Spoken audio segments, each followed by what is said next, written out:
is called Avast.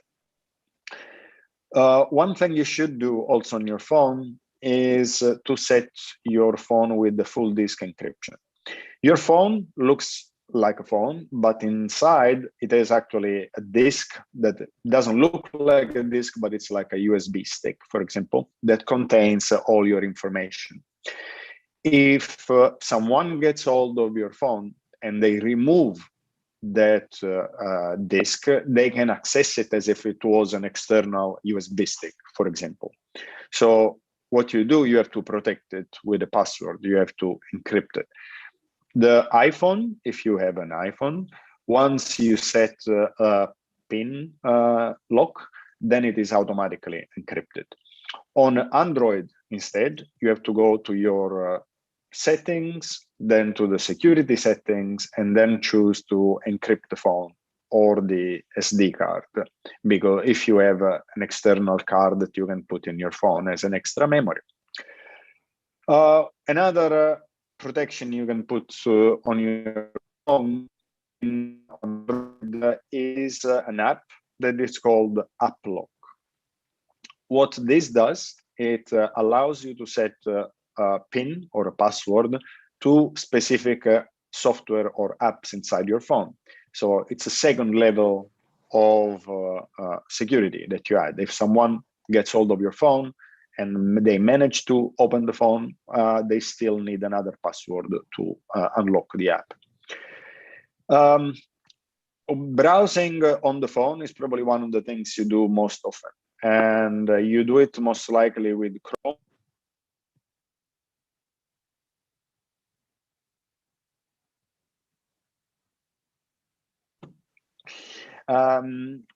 Or you do it with Safari on the iPhone. But they are not really private, because Google collects all your information. And therefore, the browser that I recommend on the phone is called Firefox. You can find it on the Play Store on Android, and you can find it also on the App Store on the iPhone. On Android, you also have the possibility to have another security setting or a security app, which is called the uBlock Origin. It is just an add-on. It's an extension to Firefox. So you can download that one. All this software, by the way, that I'm suggesting you is software that you can download safely and for free. In terms of mail, I know probably some of you use Gmail, but or Yahoo Mail.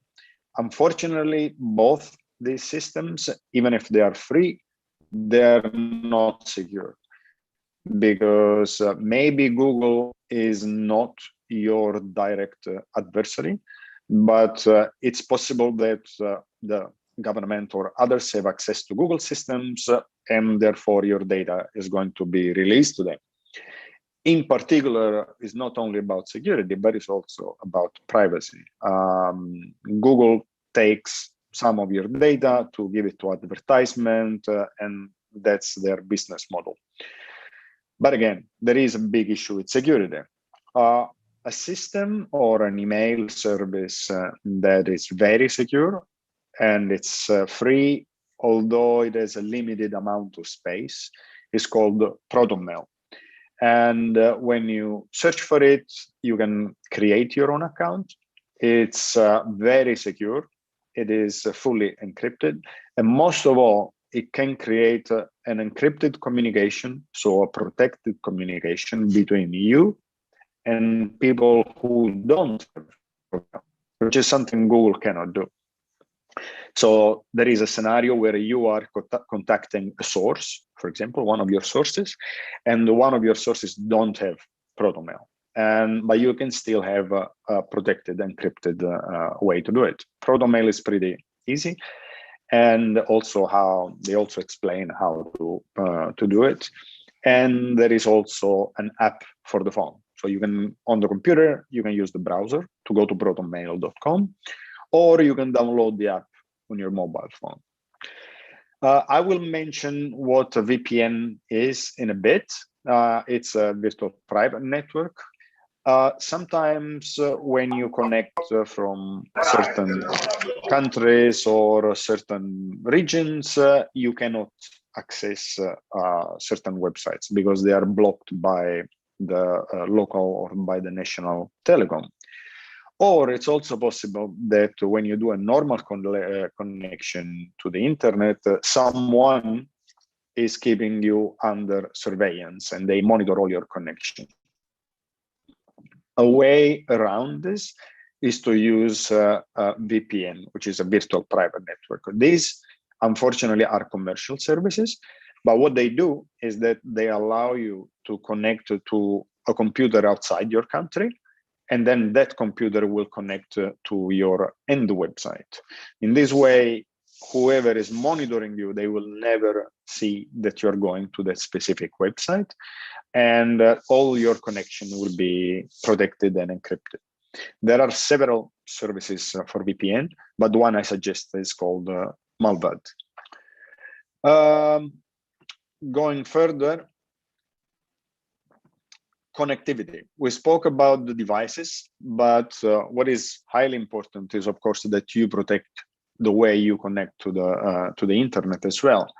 So, and as I was mentioning, the most important way that you can protect your internet connection is via a VPN. I explained briefly before how it happens. You have your own device, it connects to a VPN service, and the VPN service is just a number of computers around the world, practically. And they have apps for the computers, and they have apps for the phones. And it's very easy to use. So whenever you cannot access a website, for example, because it's banned in your country, or when you are transferring, when you're communicating sensitive information, do it always via a VPN service. When you use it, eventually the VPN service will connect you through the internet, but all this communication will be encrypted, protected, and private. There are many services, again, but the one I suggest is Malvad. There are some, bear in mind, there are some that are free, but they are not really trustworthy. So I would suggest that the media outlets you work with to purchase a commercial one like Malvad, and it's a very trusted one. Going further,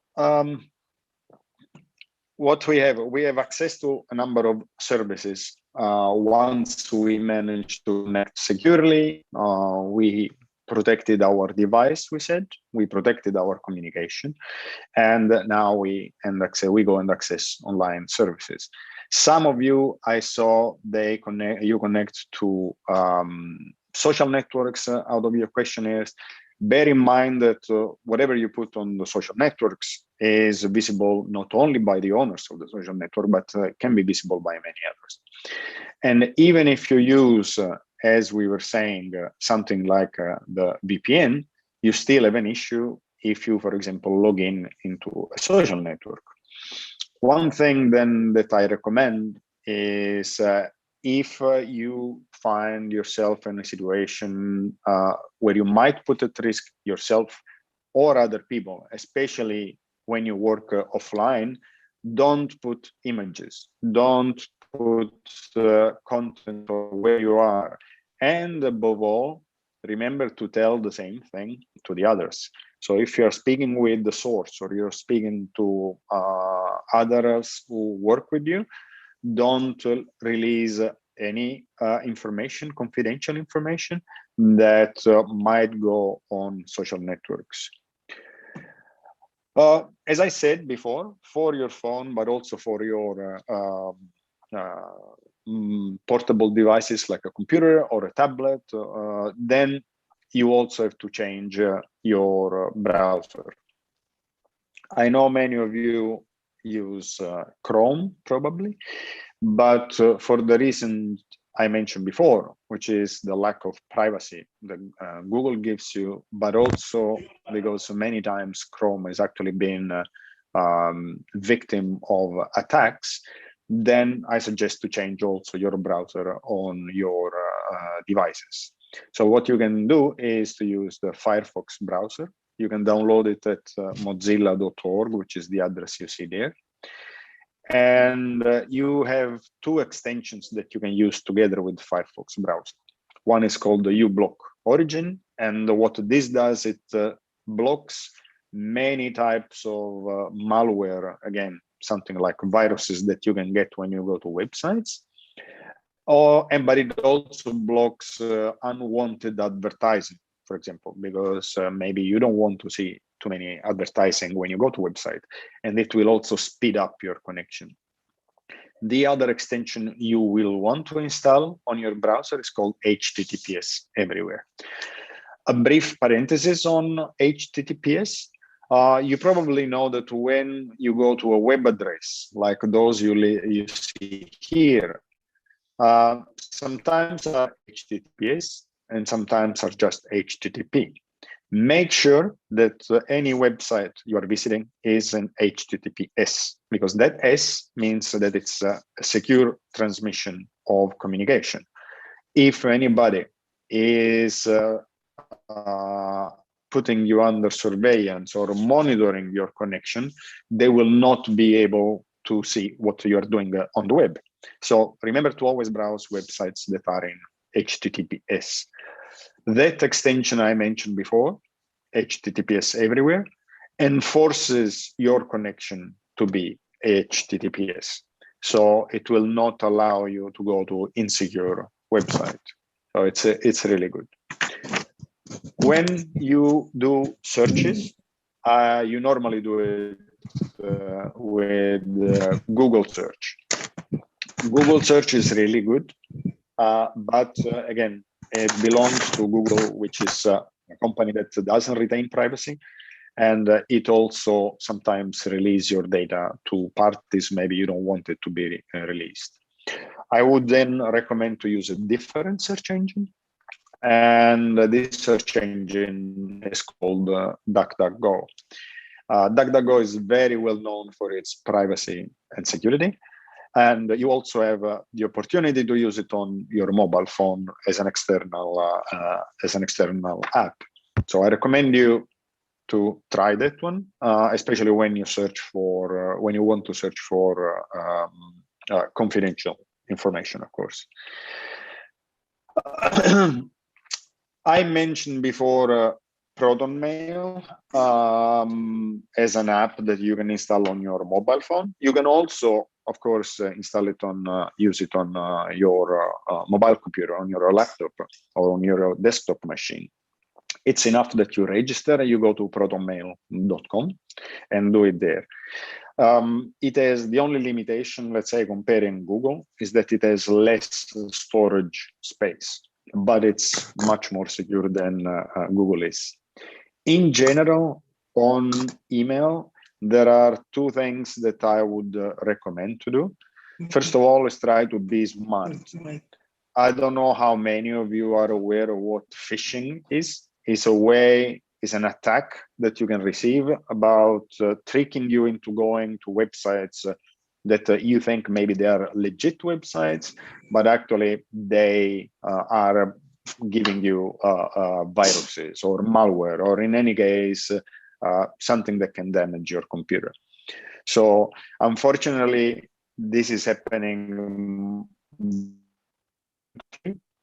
Your mail program, which can be Gmail or Protonmail, they usually protect you, and they usually have a good spam filter or junk filter, but you still see many of those.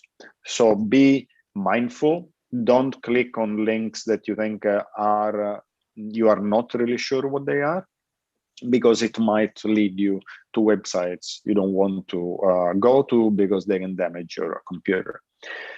In the similar way, but this is more for your how you manage information, is to try to keep and filter and organize your email messages.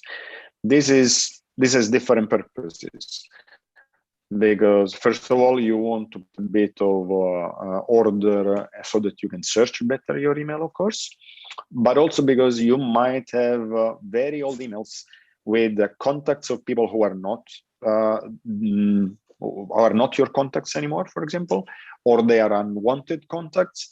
So I would recommend to make sure that you have a moment to clean up all your main mailboxes and create filters or create folders and sort them.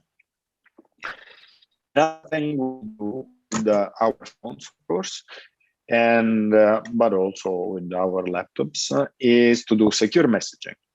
I know many of you use WhatsApp most likely, and is one of the most popular messengers out there.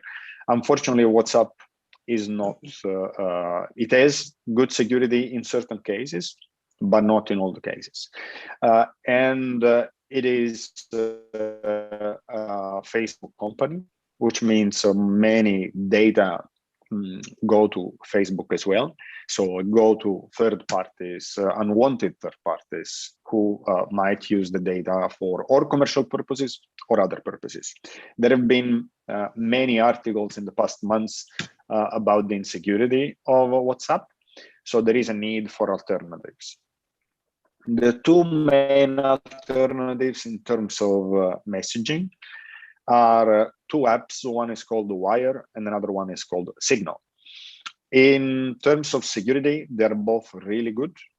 Both of them can do in one-on-one messaging, group messaging, audio calls, and video calls, like WhatsApp can do, or exchange files, for example. The difference between the two is that Signal, like WhatsApp, requires a phone number to register. While Wire, going to their website, you can register just with an email and a password. Why this is important is because maybe you don't want to reveal your phone number, or maybe you don't want your source to reveal you the phone number. Sometimes they just want to remain anonymous and not to give your phone number, which is fair. You have to respect that, and they have to respect your choice as well. So in case you don't want to use a phone number, then Wire is a good alternative. On your laptop, there is also a very interesting website, which is free, again, like Wire and Signal, and it's called Jitsi. What you do is when you go to the Jitsi website, you will get a random web address that you give to your contact, you give to another person you want to interact with, and it will start automatically a video conference where you can also chat.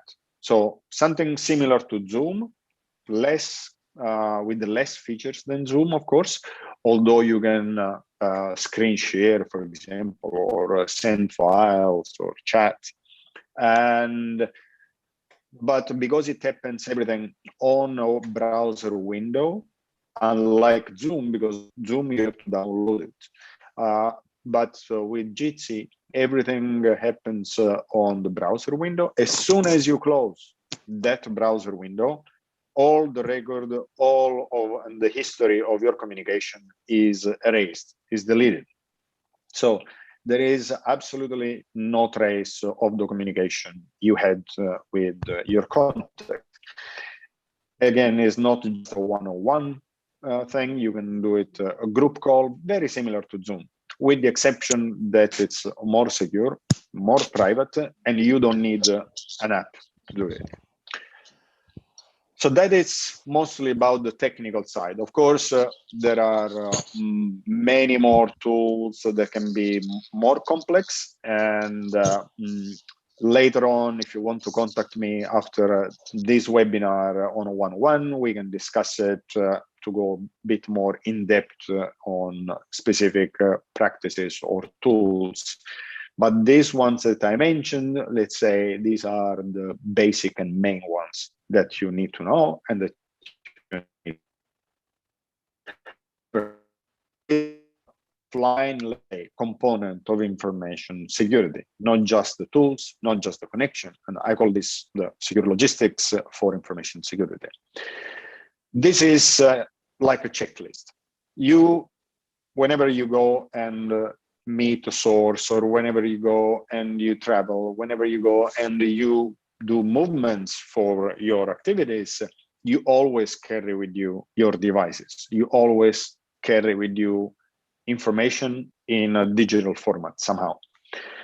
In the same way that you protect it, as we mentioned, let's say with the connectivity, with the tools, you also have to protect the devices themselves. So follow this checklist. Before you travel, ask always yourself, do you need an extra phone and laptop only dedicated for the travel? Because sometimes in some situations, it's very secure to just go with your main laptop and your main phone. But in other cases, maybe you need another one. So always ask yourself, do you need another one in case one is lost, or because I'm going somewhere where people might confiscate my phone and then I have a spare one. Ask yourself if the place where you're going to, or the people you're going to meet, might somehow put at risk the information on your devices, on your phone, because sometimes authorities ask you to unlock your phone and they will see what is on your phone. So ask yourself, is it better to travel with an empty device, which means it has no information on it, and maybe you leave all your information on Google Drive or on the cloud, on Dropbox, somewhere that you can access at a later stage. Because if you don't bring information with you on your device, so you use it for basic things, then whoever is taking it or whoever is asking you to unlock it, then they will not be able to see anything. We said, no, we use the social networks. Ask yourself where you're going. Ask yourself what you're going to do, who you're going to meet, and if the situation can put you at risk, make sure to put your social networks in private mode, because people might wonder what are the information you're sharing, who are you, because on social networks we share a lot of information. So before you do any activity that might compromise you, literally physically, they will ask you, they will stop you things. It's possible that they will do a search on the internet about you. So put the social networks account, your social networks account in private mode, so that nobody can actually see what you posted before. Have you ask also yourself, have you identified the way to let your family or close ones or your close ones to close your online identities, your online account? Why is this important? Is whenever I travel to sensitive areas, I have many accounts that I'm registered to. I have bank accounts. I have, social networks. I have many accounts that I'm registered to. So I always make sure that my family or people who are close to me, they can somehow close those accounts. Another scenario is if I am arrested and people want to take, or I am kidnapped and people want to take over all my accounts, banking, financial, all my email.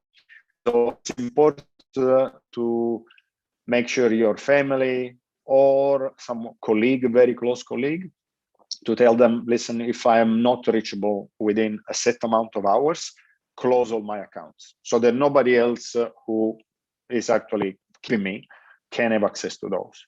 So this is a practice that it's about logistics, but it's about information security eventually.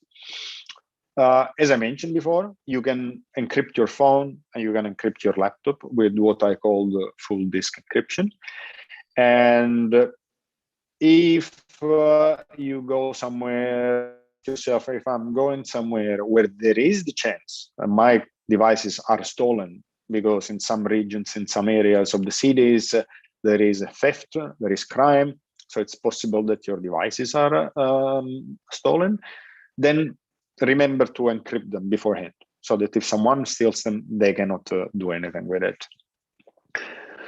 I know that we often travel with USB sticks to share information, but unfortunately, USB sticks are very unsafe. We can lose them very easily. They can be lost, they can be stolen, and as soon as anybody gets hold of them, they can see what is inside those. So make sure that if you want to carry them to share information to an existing device, to another, from a computer to another, just carry them empty, deleted. So carry them only to go somewhere, put it somewhere, but not to take files with you directly from the beginning. You probably know that on your browsers, there are some information that are stored on your computer or on your mobile phone. And you know that your browser store your history, which is the history of all the websites you went to. You know that your browser stores what is called cookies. Cookies are just files that are given to you. They are very small. They are practically invisible because they are stored inside the browsers. They are given to you automatically by the websites you visit to monitor you, to track you on wherever you go on the internet. So, for example, when you go to Facebook, you will receive a cookie file from Facebook so that Facebook can track you during all your activity that you do on the internet, where they have partnership with. Cache is just a copy of the websites where you go. So many times, let's say you go to a website, when you go to Google website, it has the same Google logo, right? So that logo is actually stored on your computer in the cache. The reason is a historical reason, actually, because a long time ago, the connection was very slow to the internet. So instead of collecting and downloading always the same image, what the browsers did, they were keeping a copy of that image on your computer so that they were going to be accessed locally and not again from the internet. This was a very good idea, but the problem is that like history, it keeps a copy of everything you went to. So if someone gets hold of those information, they can see where you went. They can see exactly the content, not just the history. And they can trace you via the cookies. I will leave this presentation. I probably already left this presentation with a transition set that you can go through these tools. So you can go through the checklist yourself. But I think I'm sure that you probably have some questions. So I will stop now sharing my screen, and please use the chat box to ask your questions or raise your hand or speak out. Thanks. Okay, thank you so much, Guido, for that very practical presentation. Well, I would have said let us clap, but I think you can use your reaction to just give your reaction. I can see some questions. Yes, and so 2 questions. I can go. Yeah, I can go through. I can go through them. I see one about the VPN. So what the VPN is. First of all, remember it's again, it's a commercial service you have to subscribe to. It is, to summarize it, normally to go to a website, there is a connection of you going through the internet to a website. Most likely, your connection, for example, government telecom, your country telecom, right? And then it will go to the end website that you want to reach. So if you want to go to Facebook or YouTube, everybody who is monitoring you, including the national telecom, they will see that you are going to the Facebook site or the YouTube site. Instead, if you use a VPN service, you are connecting first to this VPN service, and the VPN service connect to Facebook or YouTube for you. So if anybody is monitoring your activities, if you are under surveillance, they will not see that you are going to that website. They would see only that you are connecting to a VPN service. That connection is encrypted, so nobody will know actually what you are doing on the internet. That's why I really recommend to use that one. In terms of, this is to Betty, in terms of antivirus, I mentioned an antivirus called Avast, and it has a free version. So, and it is quite good.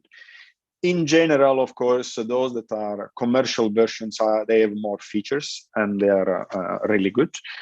But as a third-party version, I would say Avast is good. However, remember also that Windows has what it's called Windows Antivirus. I think it's called Virus Defender. It's inside the settings, and that is already really good. So if you enable that one, you probably don't need Avast. Mac computers, unfortunately, they don't have that antivirus inside like Windows has. So you will have to download it from outside. I'm reading another one which I received as a direct message.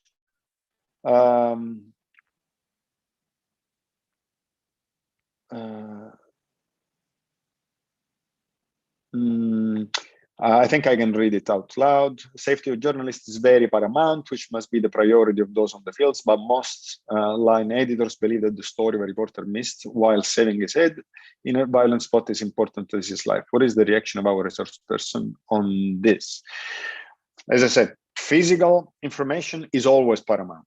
Like for me, physical comes on top of everything, on top of digital, even on top of well-being. You have to protect yourself for your own, of course, safety, but also something can happen to your family. The way information fits in this is because, unfortunately, your information can put you at risk even physically. If your informations are released, if your information are taken, if you are apprehended by authorities and they want you to unlock your computer and they see information that may, let's say, expose you on certain things or expose your sources, then you will be a victim of really risks, right? So you want to protect the information. Is not just about you. What you carry is very important. In terms of, this is a question Nora put, how to encrypt the phones. As I think I mentioned before that there is something called full disk encryption. The iPhones, as soon as you set a PIN code, they are automatically encrypted. On Android, you have to go to the settings, then the security settings, and then you will be, there is an option where you can say you can unlock, or sorry, you can encrypt your phone. It is not the same on all the Android phones, unfortunately, because different companies have different settings. But in general, the procedure is the following: you go to settings, security, and then encrypt the phone. I think this is also for Andrea. In terms of the laptop, you're right. I think we just mentioned what the phone is. The laptop also has its own full disk encryption. If you have a Windows 10, Windows 10 has a software that it's called the BitLocker. And you can, if you search for it inside the system, you will find it. BitLocker, what it does full disk encryption. So if someone takes your laptop and then they take your hard disk, for example, then they will not be able to access it because it's encrypted with a password. On Mac, there is the same thing, and it's called File Vault. So both software, BitLocker for Windows and File Vault for Macs. They are free. They are part of the system. Unfortunately, there is on personal Windows, let's say not professional Windows, BitLocker is not there. So you will have to use a third-party software to encrypt your laptop. And I am writing here the software that you will need to encrypt your computer. But in general, you can access it with you should check first if you have a BitLocker. I'm going again through the questions. Some site to use while searching that is safe. Which one do you recommend to keep privacy? Oh, this is, I think you briefly referred to this website, which I'm pasting here. This is practically an alternative to Google search, which the difference between Google search and Duckduckgo is that Duckduckgo keeps no trace of your searches, keeps no trace that you connected to them. They don't release any data to others.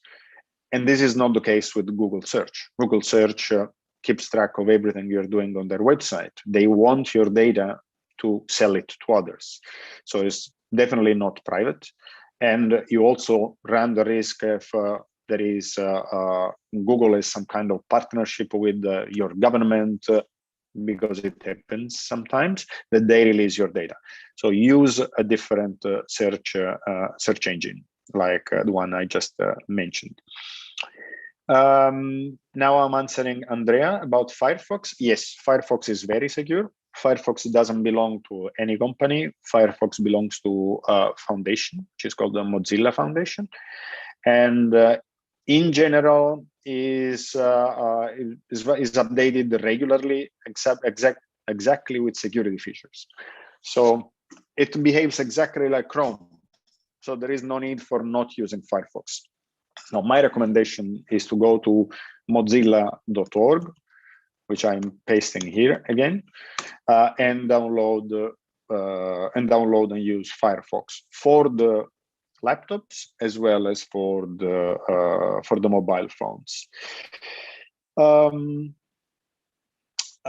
Usman is asking, is privacy wise to use VPN services since it connects to one computer system before you can? Yes, that's why, Mr. Usman, it's important to choose the right VPN service, because there are hundreds of VPN services out there. There are free ones, there are commercial ones, and the free ones are not reliable. The commercial ones, not all of them are reliable. Some of them, yes. The one I mentioned is this, Mulvad, which I'm writing here again. And there is also another one, which it's relatively good. They are not really cheap. Like I think it's in the order of between $3 and $5 per month, but please go and check the websites. But I would pay for those to protect my my information. So, you know, you always have to make the balance. Am I willing to pay for this to protect my connection? Remember also that when you purchase a license for this, it is not just for one device. No, you can actually buy one license and it works on 5 devices. So it would work for your computer, your mobile phone, or your tablet. My suggestion is that if you work for a media outlet, you talk with your employer and you say, listen, we need a VPN. So they can go and purchase a number of VPN licenses that you can also use. I'm going back to other questions. Someone is asking me about discrete devices that can one use for video and voice recording without the mobile phone. Is there any that has the capacity of syncing with when the internet, even where one is not with the mobile phone? Well, it's plenty of recording devices, right? There are cameras, small cameras that can be used. The problem is that none of them automatically encrypt the memory stick inside the camera. None of them. So the only thing you can do is actually to use the camera to record, or the microphone that will store it in a tape, pass it on a computer, and encrypt it on the computer. But the device itself, like a camera, photo camera, doesn't do it. So if you ask me, do you want to do a recording? I would probably take an extra mobile phone, not my own mobile phone with all my data. I will take a mobile phone just to do recordings, like video recordings, photo and audio. But this is because I can actually encrypt the phone. So something happens, all my media files are on the phone, but the phone is protected. And of course, you can share it with others if needed. I keep reading the questions, by the way. It is advisable to allow device to have access to one's location. I know that it's very convenient, but it's not good. If you think you can be tracked, there is an issue there where the location where you're going, don't enable the location settings. It's location settings. Bear in mind, there are two types of location settings, and both are very risky. One, on recent smartphones, you just enable location, and it's actually using the satellite to pinpoint you to a specific place. The other way, even if you don't use that type of location, any mobile phone is connected to antennas. So what telecoms can do is that they make a triangulation. So they take 3 or 4 antennas, they see where you are pointed at, and more or less they can see the area where you're at. Not as precise as a satellite connection, but they can identify the area where you are. So if your adversary, being the government or companies, they have access to your telecom information, then they can get your location. So remember, even if you disable the location, the satellite location, which you should, remember that your phone, if it's switched on, can actually all the time switched on, you can run the same risk. So my suggestion is that if you go to an area and you don't want to be identified to be in that area, switch on the phone only when you need it, but not the whole time. I'm still reading, and Andrea asks, what if the person you are writing to doesn't have the account to all the secure messaging apps? Will it still be seen by the person? That's a very good question. So if normally the person I talk to has not, for example, Wire or Signal, which I think are the messengers you refer to, go to that other website, which is Jitsi Meet. I'm going to type it here.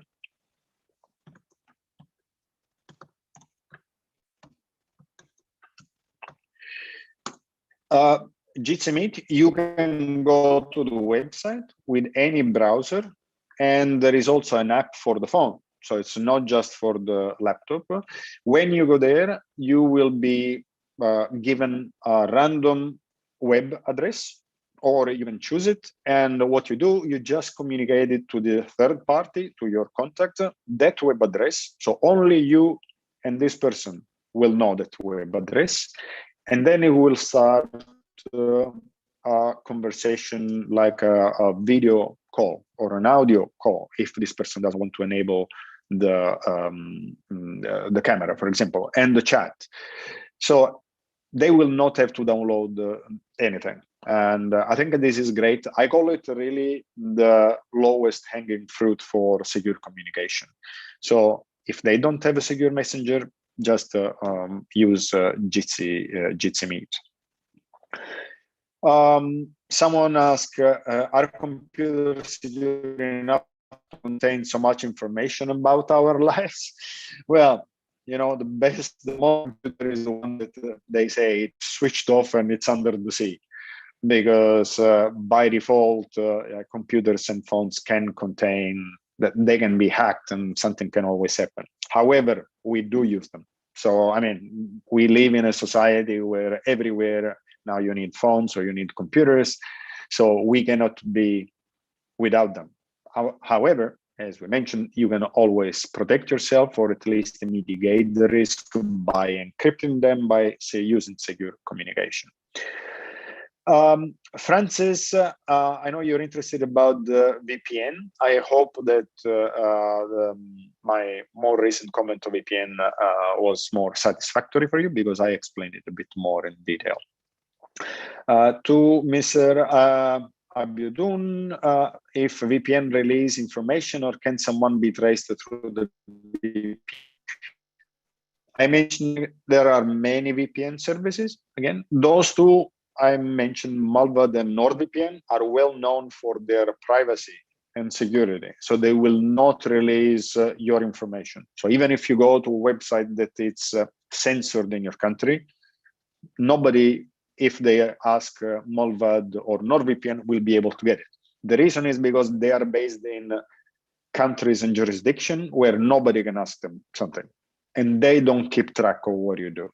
So they are very, your work with them is very anonymous. How can I change my phone lock? Grace asked settings from 4-digit to 6, which you said is more secured. In both Android and iPhone, I think you can go to the settings and the security settings, and normally it says password, for example, or unlock, and there is where you can change it. I think that nowadays most of them allow you to put more than 4 and also 6. Stella, I will leave the slides with the information I gave. Usman asked, though we should always carry out all what contained in the checklist. I would say look at the checklist every time you go and you think you might be at risk. Have a brief look at that one, be prepared. So in general, I would always buy an extra phone. I will always buy an extra laptop. It doesn't need to be an expensive one. It can be a very cheap one. But there might be situations where you need an extra laptop, or where you need something that it's empty, because you know that it might be taken, for example.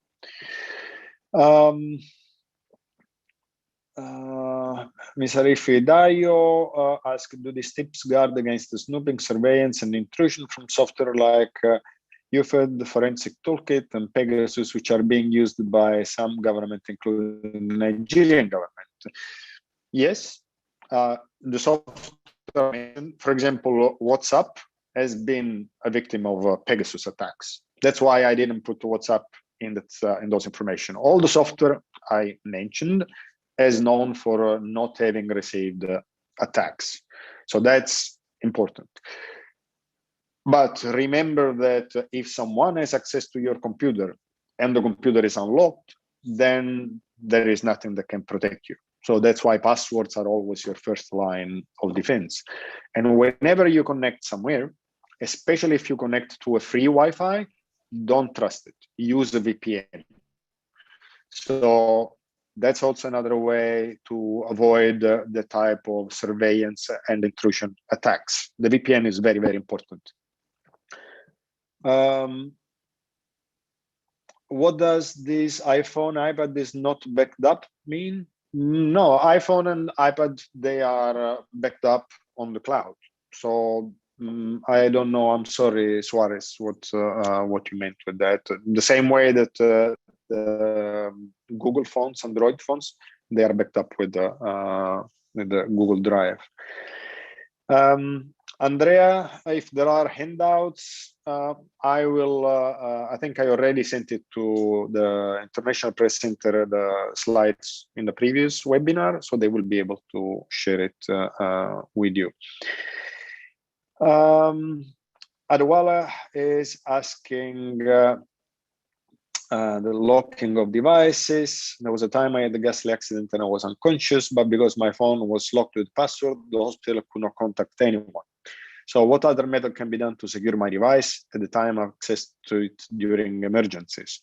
This is why in that checklist, I mentioned there should always be a way to communicate to your family or to your close ones how to access your account, how to access your information. Of course, be mindful to whom you give this information.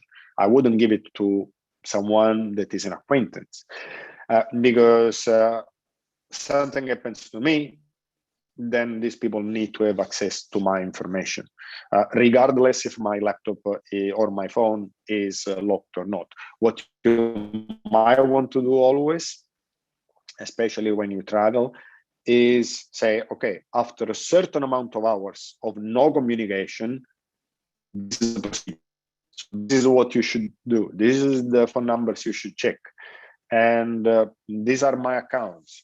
So this is, I normally do this when I travel in places that I don't feel really comfortable to travel, or even when I do normal travels, my family know how to at least find information about me. Yes, I have to, unfortunately, I have to wrap up. And this was asked to me before. Sanmi, thanks for reminding me about wrapping up. I know that you have other sessions now. There are more questions, so I would like to ask Sanmi and the International Press Center to collect the other 15 questions or the other messages and then give them to me afterwards. So I will try to answer them at a later stage and they can share them with you. Sanmi, can you actually talk and tell me if this is okay? Thank you very much. It has been very educative. Even though there are a few more questions, but you have actually done very well in answering those questions. Thank you very much. You can see that there are already commendations for you for what you have done. We really appreciate that. Thank you. We collect the other questions and we send to you. Okay, so yes, okay. So if you have questions or collect the other ones, you can send them to me. Okay. Yes, thank you very much. Great. I will sign off for now. Thank you very much, and have a good continuation of your webinar. Bye, and thanks all. Bye-bye. Thank you very much. We appreciate you. Okay, thank you. Bye-bye. Thank you. Mm-hmm. Yes, we actually allowed more time for Gilo because what he touched on are very germane to our practice as journalists. So we actually took more time than we should have. But I think it's worth it because it's a kind of knowledge that you don't get easily around this kind of this part of the globe. And so we thank Gilo for that presentation. We move straight away to have Mr. Yosri for his presentation. He has also been on with us. And he has been waiting patiently. We want to thank you for waiting on us for your session. Suyombo is a writer, editor, investigative journalist, as we know, and is the founding editor of Journalists Foundation for Investigative Journalists. Foundation for Investigative Journalists is one organization that is also running with, and I see that it's already started helping to give capacity to journalists. I see some of their works already out. So it's a privilege to have Mr. Suyombo to join us to share of his experience and his work on the team, safety best practices in the investigation, coverage, and reportage of dangerous assignments, including pandemics. Mr. Suyombo, over to you. Thank you very much, Mr. Faluvi. Just to confirm, can you hear me? We can hear you. Okay, fantastic. We can hear you. Fantastic. Good morning. We can hear you. Good morning, everyone. I'm happy to be here. Thank you to the IPC for this opportunity. I understand I have just 25 minutes. I'm going to do all I can to stick to the time. But first of all, let me see if I can share my screen.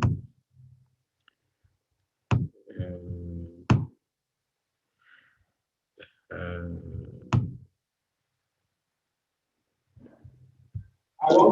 Welcome, we can hear you. yes, please. Can you see my screen now? Yes, We can see it. yes, we can see the screen. Fantastic. Thank you. So basically, just for 25 minutes, talk about my experiences from the field and how people can keep themselves safe when they are on dangerous assignments. And I'm going to start with the most dangerous story I ever did. By the way, I've done a few dangerous things on this job, but this is the most dangerous. This is a story about Nigeria's criminal justice system. I remember that when I was writing the pitch, I titled it Reverse Prison Break, because people in prison want to get out of prison and we call it prison break. But in this case, I'd heard that there was a lot of corruption, malpractice, mismanagement, abuse of power happening in prisons, and I wanted to get inside, and Okay. Please, sir, you can speak a little louder so it can be clear for others to hear very clearly. Okay. Thank So you.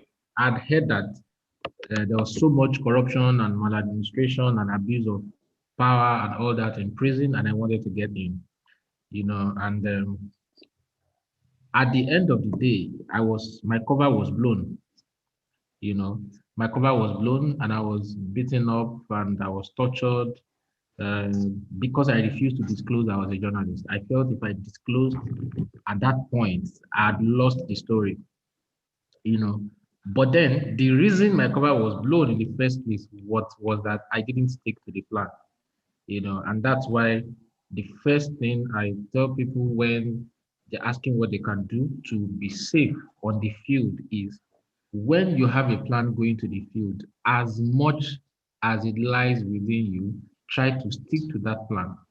Now, my plan was that I would get arrested by the police. I'll be detained at the police cell, and from police, I would be arraigned in court and then remanded in prison. And these things happened.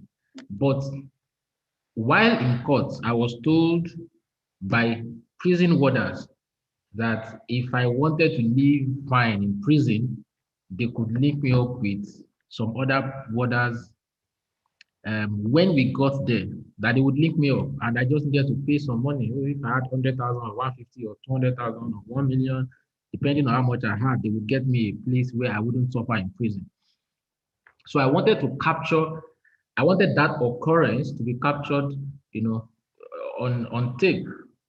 The original plan was that I would go in first, spend time in prison, 2 days, 3 days, understand the system, how things going. I mean, I'd heard already that warders were always the ones who brought things in after they had been bribed. So I was supposed to spend 2 days and if I stuck to that plan, the chances of my cover being blown are extremely limited, But I wanted to I wanted to film a part of the story that wasn't meant to be, Yes, if I'd gotten it, it would have made the story stronger, but it's better to stick to the plan and get what you bargained for than at the last minute try to get more and then you end up getting less. So if you are on a dangerous assignment, you spent weeks researching, you spent weeks plotting how to do it, you finally go to the field. The plans that you've laid out, try as much as possible to stick to them. Do your best to stick to the plan. This is part 2 of that story. This is where I was found out. For dangerous assignment, you have to be wary of whom you trust and how you trust people.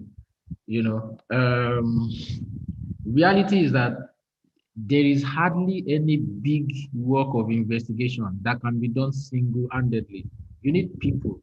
You need people to help you with contacts. You need at least someone probably to be your fixer. You need people to do things for you. You need people to come meet you with hidden devices. You need people to supply information to you. You need people to share their experiences with you.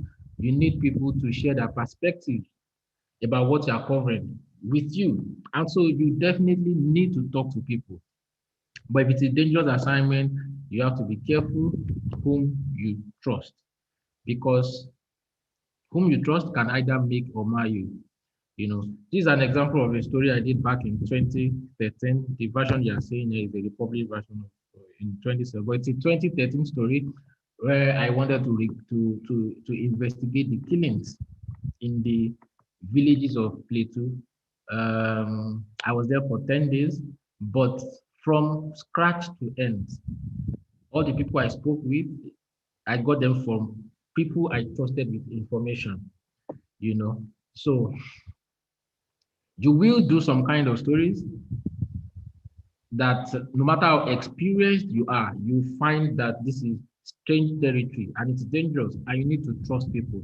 Yes, trust people, but be circumspect, about it. Use the social media with discretion. This is the story that when I was working on, I used social media to source information for, put out a few things on Facebook without expressly disclosing what I wanted to do. And then I got answers. This is the social media age. There's hardly any story you can do. There's hardly, without a social media input, even if it's after publishing, using social media to drive traffic. That's what a lot of people do. When stories are published, they look for those they call influencers. And they say, oh, retweet our story for us, reshare our story on Facebook and all that. But you can also use it before you go to the field. Just disguise your request as much as you can, without giving out the location, without giving out the people, without giving out the exact matter you are investigating. And you sit in the comfort of your office or your home, and you get resource materials, resource persons, for your story. For every dangerous assignment, have an exit plan. If something happens to me, what am I going to do? You always have that exit plan. If my cover is blown, what am I going to do? If my camera stops working, what am I going to do? If my USB device gets sick, what am I going to do? If my laptop gets stolen, what am I going to do? Always have an exit plan for yourself, an exit plan for your devices, an exit plan for the people working with you. An example of a story where I was saved by an exit plan. This story was done in 2016. Forgotten Soldiers. It's a 5-part series about the plight of soldiers who got injured while fighting Boko Haram and were neglected by the government and the army. And then as part of that story, a good part of the story was straightforward journalism, but there were some parts of it that were undercover. And then I always went to the military cantonment in Maiduguri because I wanted to understand exactly what soldiers, the ones going into the trenches, going into Sambisa to fight, I wanted to know what they were facing. And there was a mammy market where they would retire to at the end of the day, drink beer, eat fish, eat pepper soup, and talk a lot about the battle against Boko Haram. And I would go there as well to drink and eat and to try to pick a few things from the things they were saying and understand better where the problem was from. And one day, one of them suspected me, and said I had to start telling them who I was, otherwise they would shoot me or throw me into the guard room. And before going, I told myself, if anyone found me out, what I would do was to sell my presence at that scene to them. So to the regular soldiers, my explanation would be, I understand that lots of soldiers, the ones who go to the trenches, are doing their best, losing their lives, staking their bodies, staking their health to fight Boko Haram. But they were not getting the cooperation of the guys in Abuja who were in charge of the funds and were not disbursing funds to the specific needs of the soldiers. I had that all planned out. Look, if anyone finds me out, this is what I'm going to say, you know. And by the time I had that conversation with him, he told me much more than I had known in the 3 days that I had been going there daily. Because if he saw that this guy is here, that's the way he perceived it. This guy is here because of someone like me. And so when you are on a dangerous assignment, always ask yourself, who are the people who are likely to be unhappy with my presence? And if they found me out, what am I going to tell them? It's not at the point of occurrence that you start thinking, oh, if I'm found out, this is what I'm going to say. It has to be a plan from scratch. If I'm found out, what's the exit plan? And there is no point, going for a dangerous assignment, risking your life, risking your health, risking damage to body, risking emotional trauma, risking depression, risking all those things to go to the field, and at the end of the day, you lose your files. It's double jeopardy, It's something Yoruba people say, someone who's trying to kill a fast animal with a cutlass, and then you throw the cutlass at the animal, you lose the cutlass, the animal escapes. So you've lost on both ends. If you are going for any dangerous assignment, at the end of every day of work, transfer your files to a location that is inaccessible to anyone around you. In my case, what I do is that I have a friend. For every investigation, there is a friend who is somewhere receiving my files in his email, and then I delete. So my prison police story, for instance, when I was in police cell, I would ask to use my phone, they will ask for a bribe of 500, I would snap pictures of the cell, and I would send them to my friend, to his email, and I would delete from the phone and from my outbox, which meant that if any policeman came and seized my phone, he wouldn't find anything. No pictures in my email, no pictures in my gallery. I had them safely tucked somewhere. And that's how to protect your files. Don't think that, oh, this assignment is not so dangerous or I'm done already. No, every single day, at worst, depending on the danger level, if it's really dangerous, per time. Once you take your shots, once you record your videos, send them out.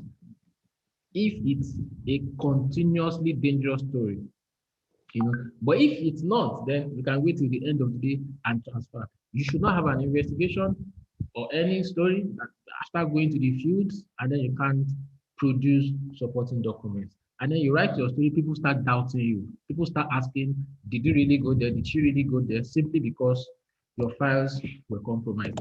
In my case, my prison story, as I said, my cover was blown. And they seized my hidden camera. And they thought I had nothing again. I did the field work in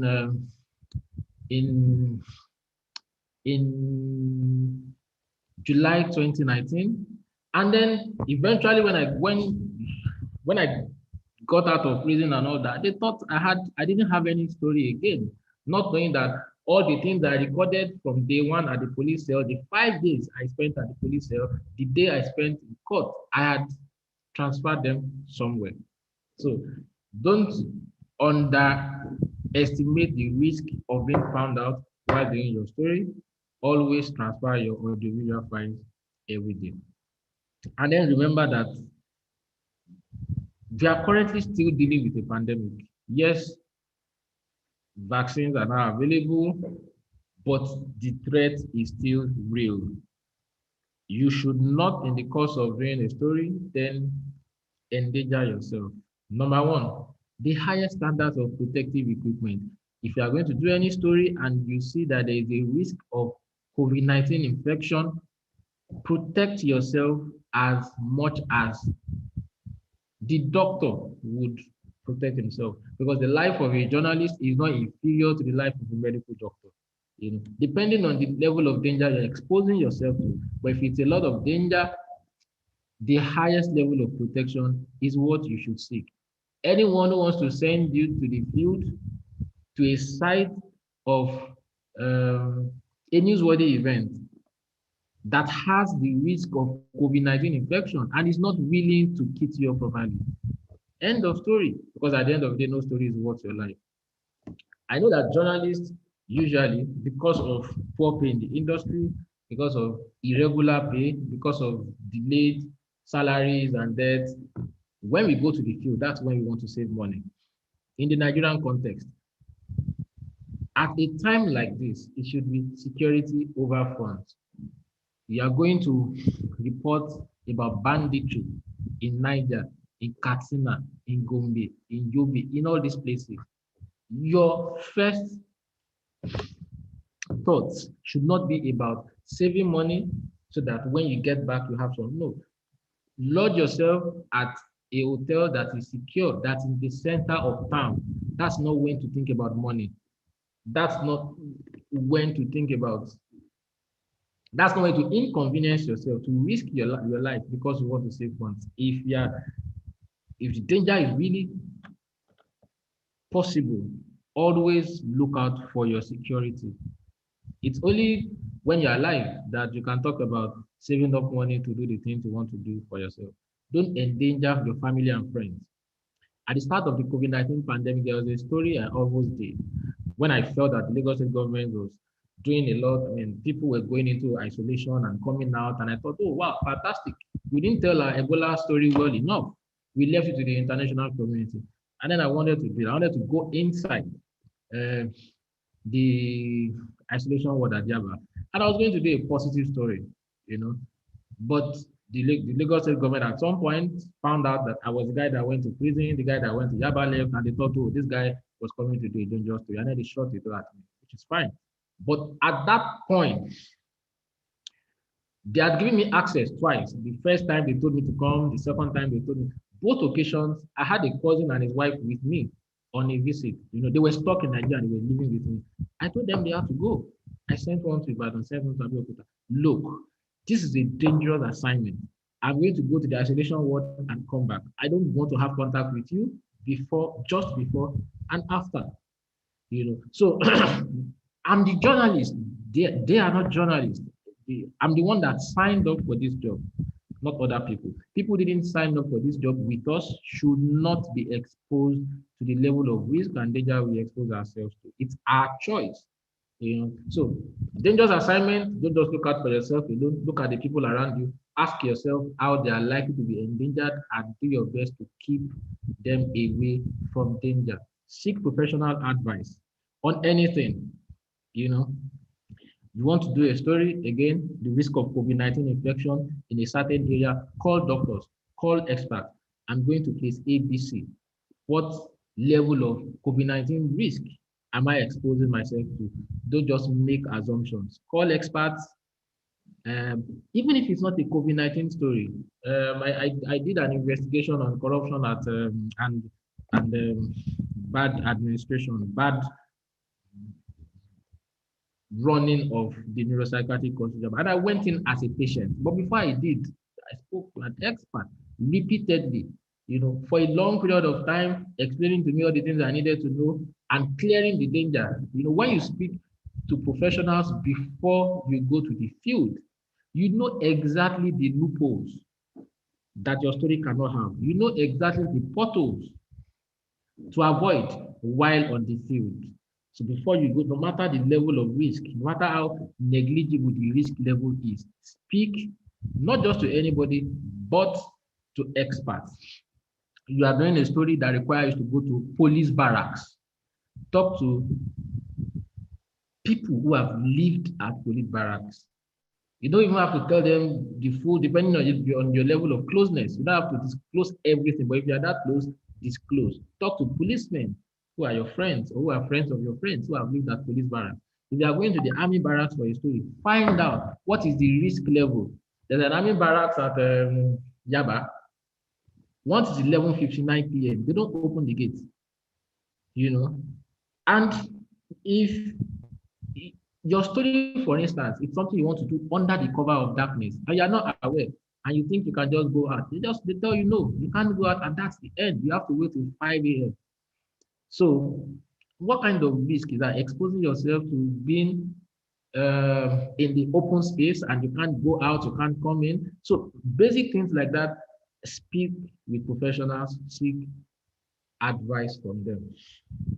Final thing I want to say is there's a popular saying, when journalists discuss dangerous assignments, say no story is worth your life. It's true. There's no story that is worth to be exchanged for your life. But that's just 50% of the story. Remember as well that fortune favors the brave. As a journalist, you have to be brave.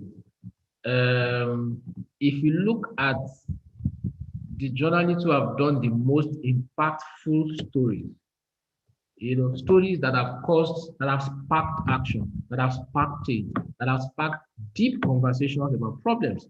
These are people who exhibited bravery. I always say that if you are not doing your journalism for egoistic reasons, you are not doing it strictly because you want to shine, strictly because you want to show the public that you have power. You want to, if it's about the public interest, at every point in time, as long as it's about the public interest, at every point in time, you are going to know when to be brave and when to take a step back. Always have that balance. It's not all the time that as a journalist, because you are brave, you step into fire. But at the same time, if you need to be brave, be brave. Be brave, but remember that no story is worth your life. Take only calculated risks.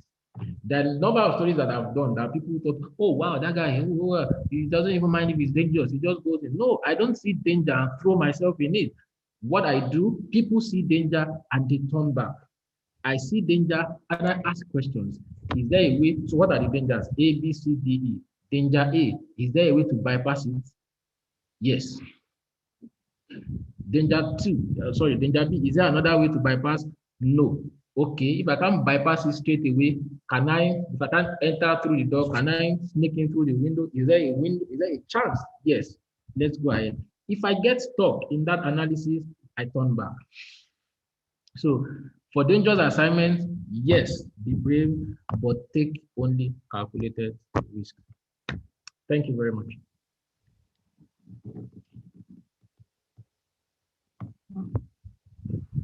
Okay, thank you very much, Sayo Soyombo.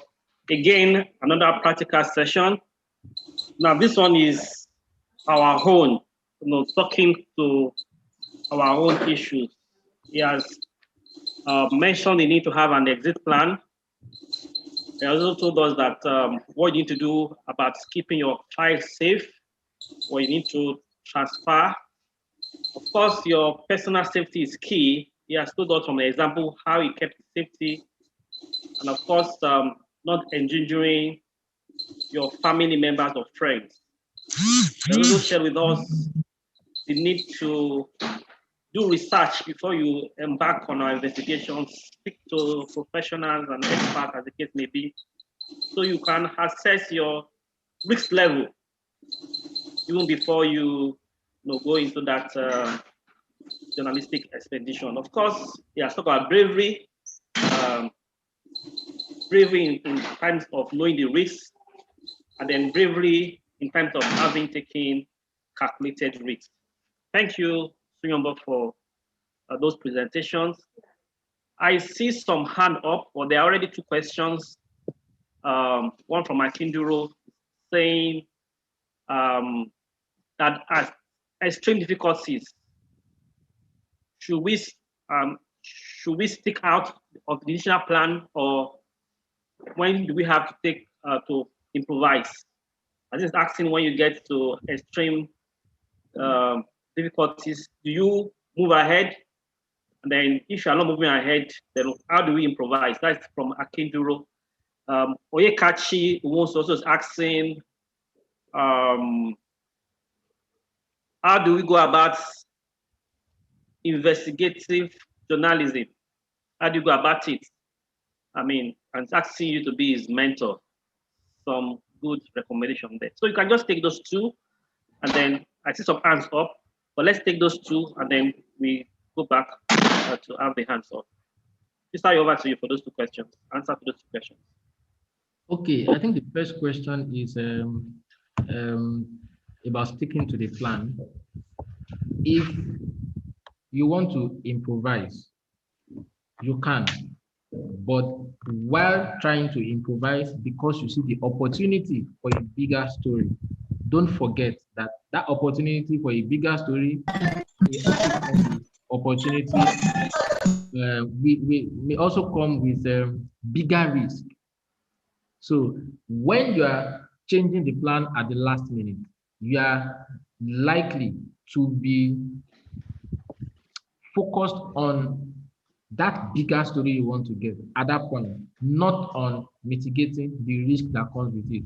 Before going to the field, you have time. You know, there is really yet no adrenaline. You have time. You have, if for instance, you are going for a story in June and this is May, today you take out 1 hour to plan. Anything you forget today, you can remember tomorrow. A new idea can come to you by weekend. It's not the same when you're on the field already and you're quickly changing. So yes, you can change, but only if you've also asked yourself, so this new plan, what are the risks that are going to come with it? What am I going to do? But oftentimes, while already on the field, the bigger temptation is you're just focusing on the next level of the story and you're abandoning your security.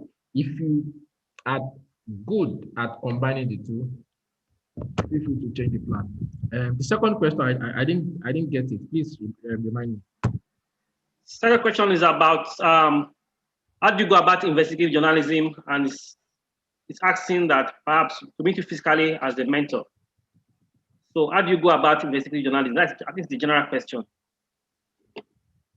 Okay, I don't get it. How to go about? I'm trying to see if I can get. How do you go about investigative journalism? I think just a general question. So if you want to do investigative, for example, what do you look out for? How do you start?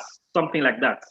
Okay, you start by thinking of a story. What's the story you want to do? You lay out the plans. You do your research. After doing your research, you write a pitch.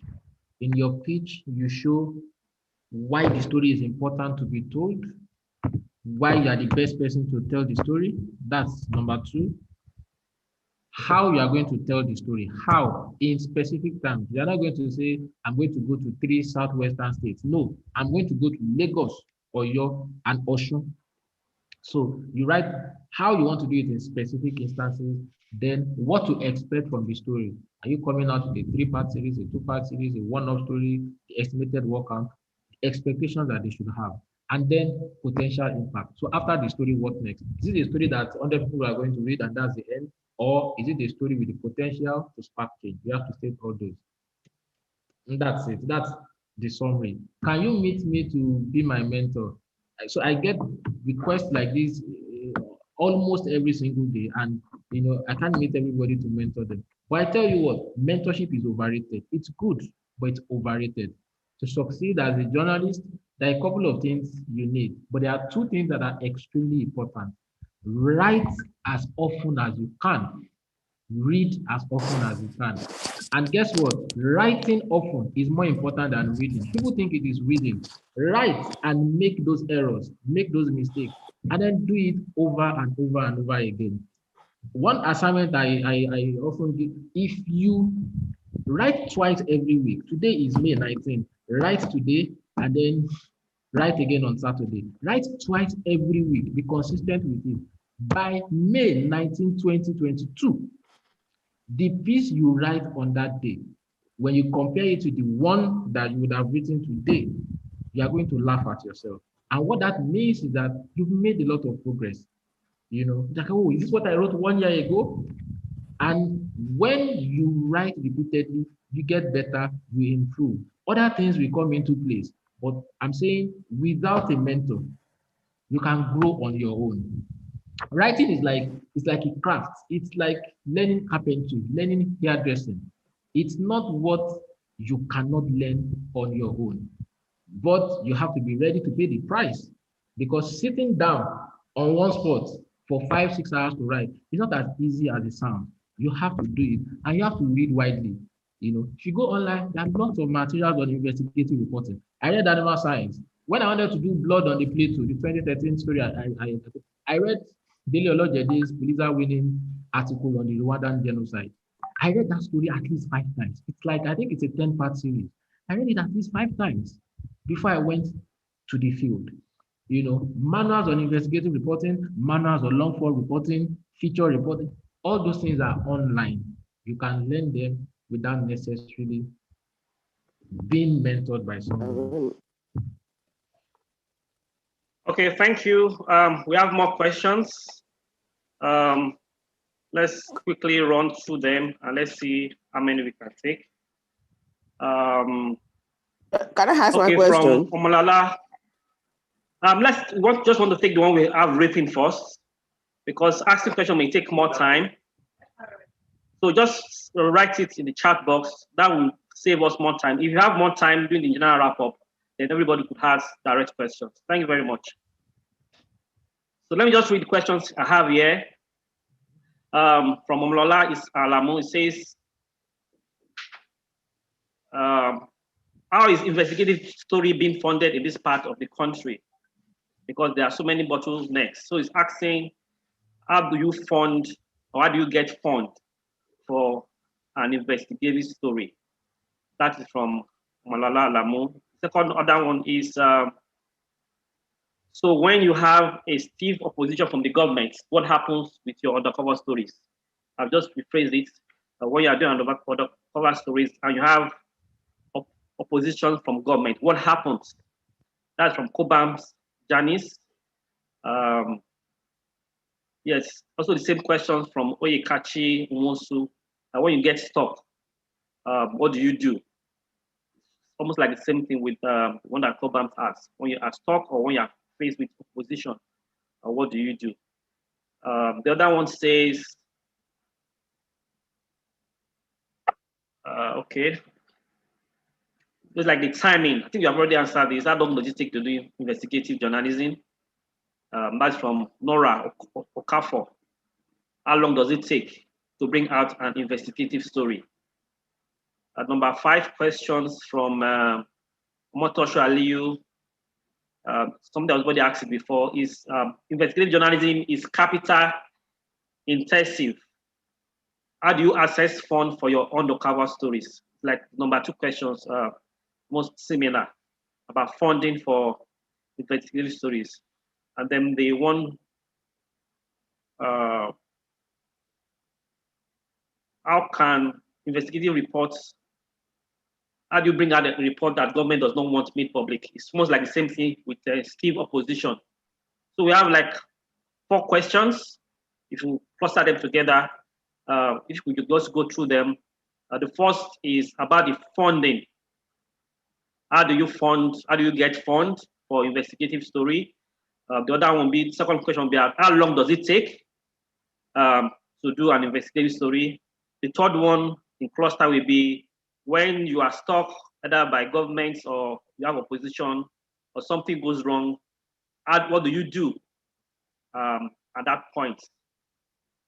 And then the last one is, I think those 3 questions captures the 6 questions we have. So if you just go ahead and answer them in that manner.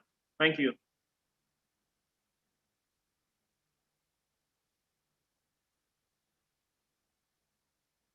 You have unmuted, can hear you. Please unmute yourself.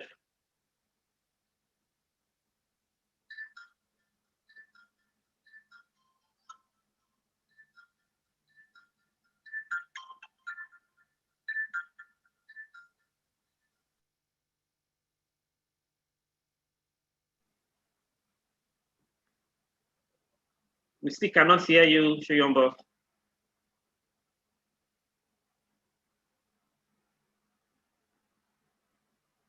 Maybe it's on network. We still cannot hear you.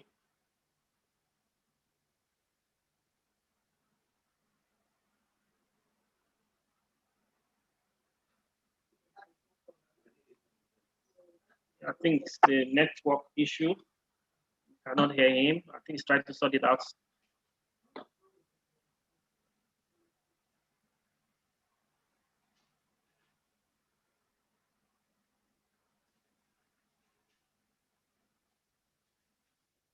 So we wait for him to sort out his audio so you could respond to those questions. Okay. Can you hear me now? Yes, you are back. Okay, so fantastic. So first question on funding is, you don't have to start with the cost-intensive stories first, especially if you are just, if you are relatively new to investigative reporting. Go for those stories that just require access, you know, stories that mean they are out of bounds to journalists because you can't get to those places. And once you get in, you have the story. What example? I did a story on corruption at Nigerian Customs at Apapa Port in 2015. And I didn't spend money. I just found a way to enter without them knowing that I was a journalist. And then I had my story. I did a story on corruption on the highway, and I drove a car from Lagos to Abuja and from Abuja back to Lagos. What I spent was fuel for my car from Abuja to Lagos and from Lagos back to Abuja, and the bribe that I paid, totaling 46,200. Everything I spent on that story was no more than 70, 80,000. You know, so when you now do those ones 1, 2, 3, 4, 5, you can then approach your editor, approach your publisher, approach foundations, and say you have this big idea that you want to pursue, but you've done 1, 2, 3, 4, 5. These stories show that given the right funding backing, I can do more. Go for those small. Look, they are investigations, but they don't require a lot of money. Do those ones first before you go for your big idea. Someone also spoke about when you are stuck while doing your story. So what do? You don't abandon your story halfway because you are stuck. You can leave and then come back. You can leave a story for 1 year and people think that's the end of that story, but always come back. I don't think any story should be done halfway. If there is threat from government and you need to relocate, relocate. If you need to pretend like you are going to hands off the story, do it, but always find a way to come back because that story has to be told. If your life is at stake and you need to leave the country, do it. If you can't do it, pass it on to somebody else. I've passed the investigations on to people. You know, when my prison story, I had given it to 3 different journalists. One journalist currently with Information NG, one journalist who has now left Premium Times, one journalist who was with Sahara Reporter. I give it to 3 people because it's a 2017 idea that I only executed in 2019. And because I was an editor, then I thought, look, I'm not going to have the chance to do this story. It's a story that has to be told at the end of the day. So I gave it out to people. So you may not do the story because you are stuck, because it's dangerous, people are after your life, your organization is not supporting you, the government and security agencies are after you. Give the story to somebody else to do. I've answered 2 questions. I don't know if there are any more. The funding and then the timing, how long does it take? I think they are both mutually exclusive. Yeah. The funding, how do you get funded, and then timing? No 2 works of investigation are the same. Some will take you 1 month. An investigation can take you 1 week. Lagos to Abuja took me 2 days of field work. 1 whole day driving to Lagos, 1 whole day driving to Abuja, and then I had to sit down and write. But again, because I was also an editor at the time, I didn't have the full complement of a day to sit down. I would write in bits, 2 hours today, 1 hour tomorrow. But if my job was basically reporting, I think that story I would have finished writing in 6, 7 days, maximum 1 week.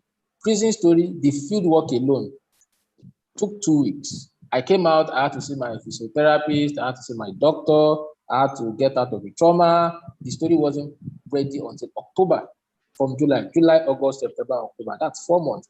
There's an investigation I want to do next year, 2022, and it will take 1 year. I'll do it 2022 to 2023. It's going to take me 1 whole year. So you can have an investigation done in 4 days, 5 days. Another one can. It's about the specific needs. of that story. How do I get funding for my investigations? Initially, I didn't start. I started with my own money and my own time. The cable did not fund my first investigation. The time I used for it was my part of my annual leave. I'd done that for 2 years before the cable. The first investigation the cable funded was in 2017. 2016, I partnered with ICIR, sent them a pitch, and they liked the idea. ICIR funded Forgotten Soldiers. 2015, I did a story on how Liberia was recovering from its Ebola crisis. Budget, just sent me a press release as editor of the cable to publish. And after publishing, I'm sure some other journalists will say, "Oh, how much are you giving for this?" Blah, blah, blah. I just said, see, if nurses in Liberia are protesting that they have not been paid, I think some mismanagement of funds would have happened. I mean, I got back to budget and I said, this is a story that has to be told. And they said, oh, that they were even going to pay some people in Liberia to do some field work for them. And I said, rather than pay those guys to do field work, use that money to take me to Liberia. I am going to do the field work for you, and I'll still do my own story. And that's what happened at the end of the day. Look for non-governmental organizations that are working in the field of your interest. You want to do a story on rape, you want to do a story on child abuse. Go online, go and search for them. I know Stand to End Rape. Talk to them. Whether it is 100 days, you can give you 50 or 200, depending. This is what you do. This is your turf. Have this big investigation on rape that I'm going to do. And then we can work. What do you have to gain? Once the story is out, we'll bring you in. You'll be the one to now press charges against the victim in court and all that. So look for people, NGOs working in the space of that story that you want to do, and see how you can collaborate with them. And then there are newspapers that get funding for investigative reporting. Cable, ICR, Premium Times. Oftentimes, when they see solid pitches, even if you don't work for them, they give you money to go and do your story. It's basically about packaging that story in a way that the editor feels, wow, this is an important story that has to be told. And then again, wow, this is the journalist most deserving of telling that story. Okay, thank you. There are more questions which I've tried to cluster.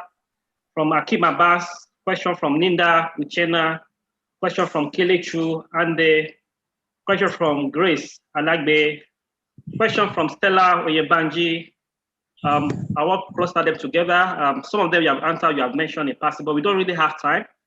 So I just think the cross-cutting question is one about trust.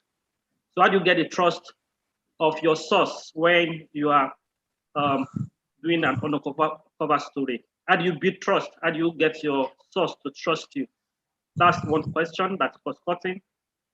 The other question is about the insurance cover. Do you necessarily need to take an insurance cover when you are doing an undercover story? And supposing your organization does not support you, what do you do? How do you manage to go through that process? And the third one from the cluster of question is, do you have to steal an information that you need? Do you need to steal information as an investigative journalist? If you just answer those three questions.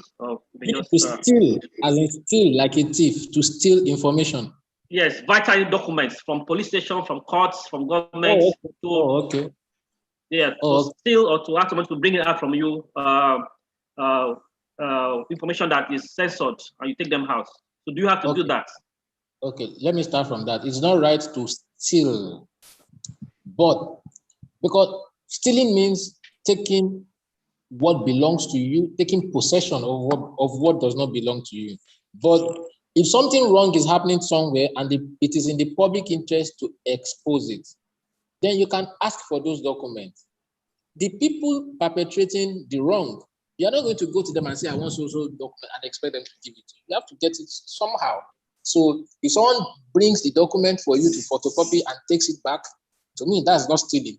If you someone gives it to you willingly, or you tell someone to bring it, that's not stealing. Stealing is when you break into a place, into an office, and you take it and you are going to take possession of. If I'm stealing your money, it means that money belongs to me. I will now spend it on something. But if you are getting a document, you are not using it for personal benefit, it's in the public interest, I don't consider it stealing, and I think it is right. If your organization does not support you, leave your organization. There's a popular, one of my colleagues once used a DP, that said, if you don't like where you are, move. You are not a tree. So have an exit plan. These guys are not supporting me. Start looking for another job. Start looking for an organization that will support you. It doesn't have to be now. It can be a 1-year plan. In the next year, I don't want to be here again because they don't support me. They're not going to make me grow as a journalist, and then apply to some other place, Or you can say, oh, I need 2 years to build myself to the kind of hand other media houses covet.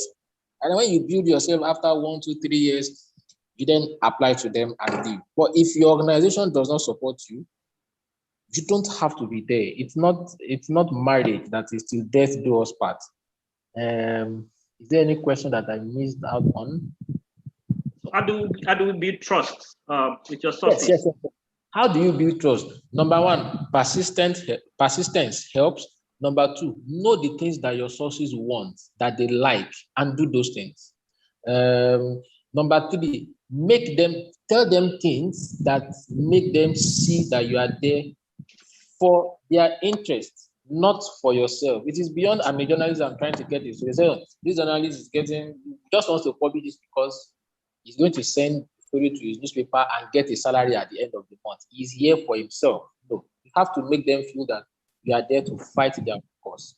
And be around them long enough in a non-journalist capacity to earn their trust. I'll give you an example.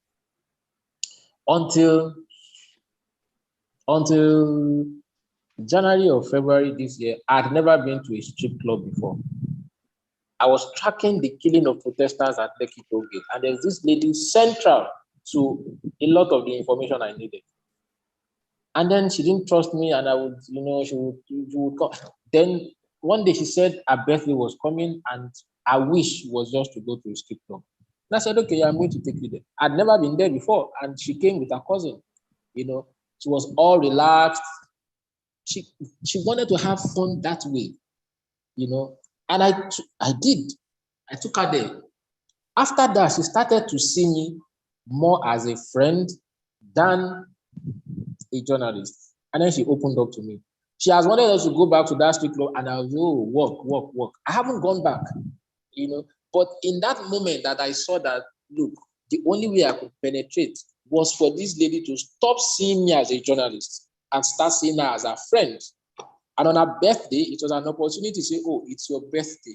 I want you to relax and enjoy and take a break from all the trauma you suffered at the Lekki Toll Gate. So sometimes you need to make compromises. You need to do things that ordinarily you wouldn't do. Now, I'm not saying get into bad activities, saying nobody's going to tell me to smoke hemp in exchange for a story. I'm not going to do it. Or tell me to sleep with a prostitute in exchange for a story. I'm not going to do it. But if you tell me that you want to go to a club, I ordinarily will not pick myself up and say, I'm going to a club. But I want a story from you. You tell me you want to go to a club. I'm going to sense that you are probably most relaxed when you are clubbing.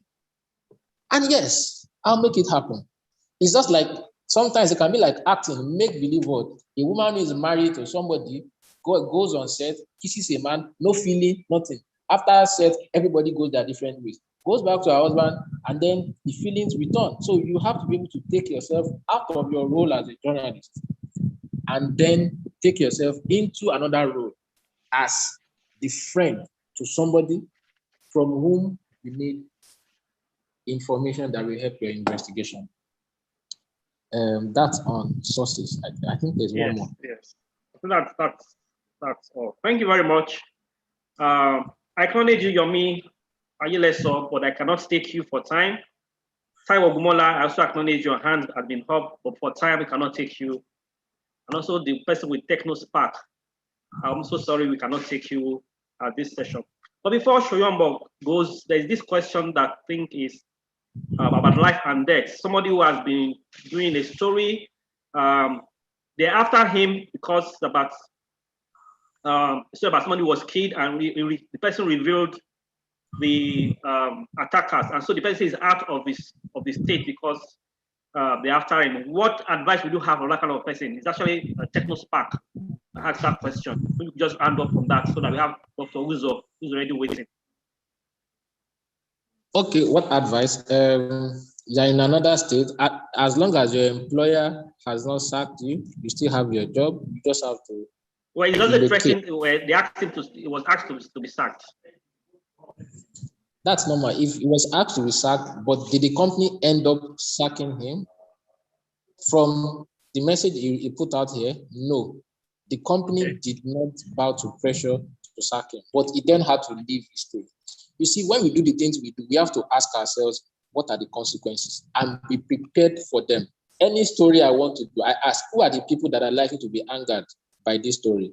And what are they likely going to want to do? And so, what price am I ready to pay? One of my own permanent prices is that I don't go out. I don't go out. If I get 10 invitations to events, I will honor only one. I don't go out. I don't expose myself to the public because I don't know somebody that is angry with me. I've done once, a person sees me, starts chasing me to my house. I don't go out. I don't fill my addresses in my formal documents, and it can be complicated. So because when I now need to fill forms, they say, oh, the address on this form is not your permanent address. Because I don't want the government to go and look at public documents and find my address and trace me and say they want to kill me. There are lots of things I would like to do that I don't do simply because of the kind of job I do. I'm always thinking security every day. That's not ideal, but it's because of the job I do. So in the case of these journalists, you are in a state, you've done a story that the government is uncomfortable about, and then you have to leave your state. That's a price that you pay for the kind of journalism. So in your shoes, I would have said, what is the government going to do when they find out this story? They'll be angry. They probably want to send talks after me. I'm already making plans to relocate out of the state if possible. So yes, it's the price we pay for the job that we do. And we must be ready. We must be ready. Thank you very much. I like the way you ended it, that even though it's a price, we must be ready. So it's not no chickening out, no being frightened, but just to have your strategies right, know your exit points, have all your details that you need to have, and then move ahead. Thank you very much, Shriyamba, for taking us on this very, very practical session. I believe we still come back to you if we have time after the next session. You can also use the reactions to give him a thumb up, I love you, or whatever you want to say to him for this very brilliant presentation. Thank you very much. So we go for the final presentation of the day. Another very, very expository session. Dr. Uzo Israel is going to take us on managing stress, trauma, and other psychological mental health challenges in the coverage of pandemics and crisis situations. This has to do with our mental health, our stability, and how we balance all those things in the face of the work that we do. Dr. Uzo, please, you are welcome. You have the floor. Thank you very much for waiting patiently. Thank you very much. Good afternoon, everyone.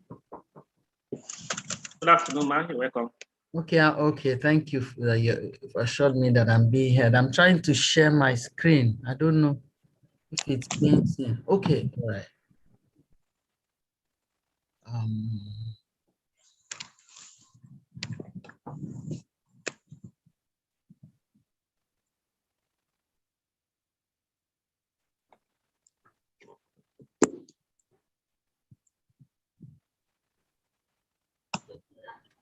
Thank you.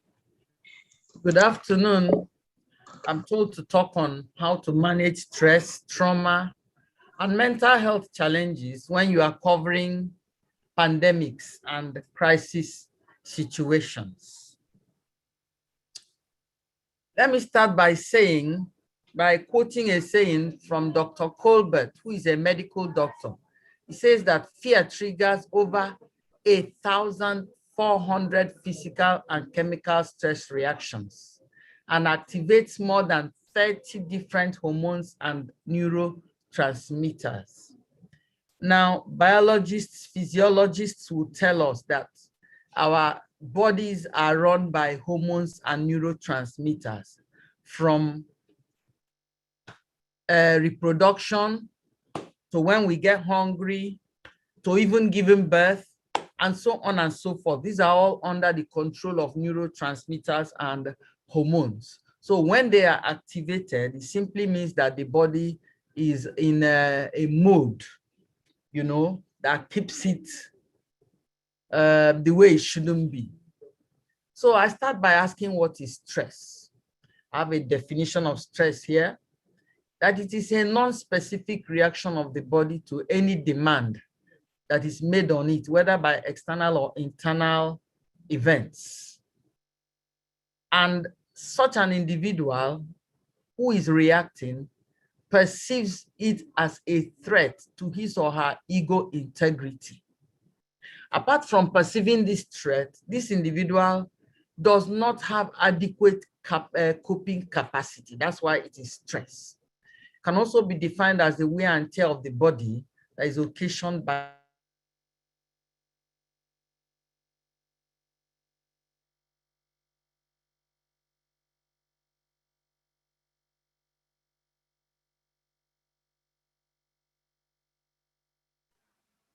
Guess we have network issues from Dr. Israel. I think she'll get back to us shortly.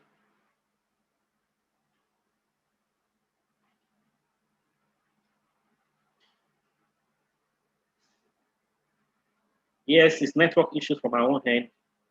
Let's just give her some few seconds or a minute. I'm sure she's trying to reconnect.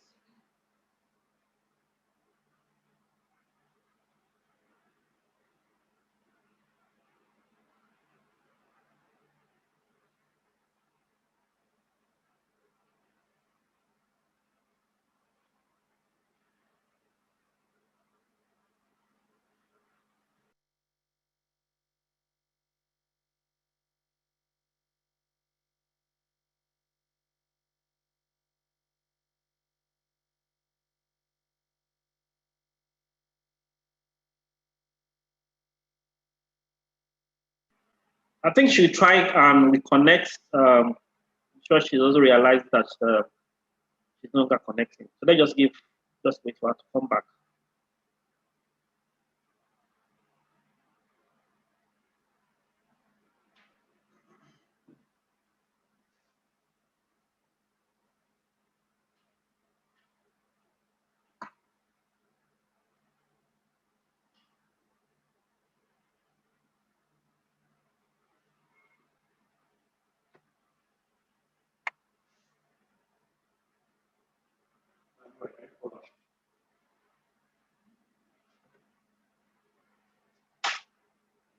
So we're trying to make contact with her to be sure that she's coming back on shortly.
Okay, Dr.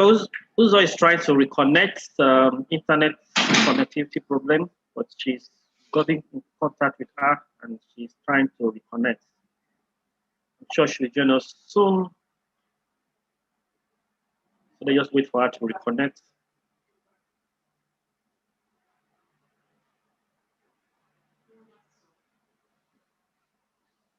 Okay, she's back. We're glad to have you back, Ma.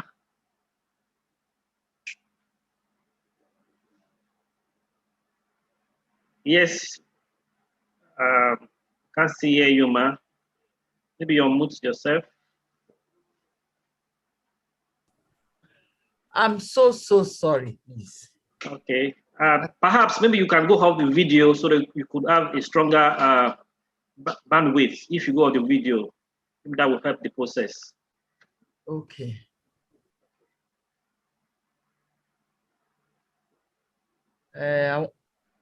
Are you seeing my screen?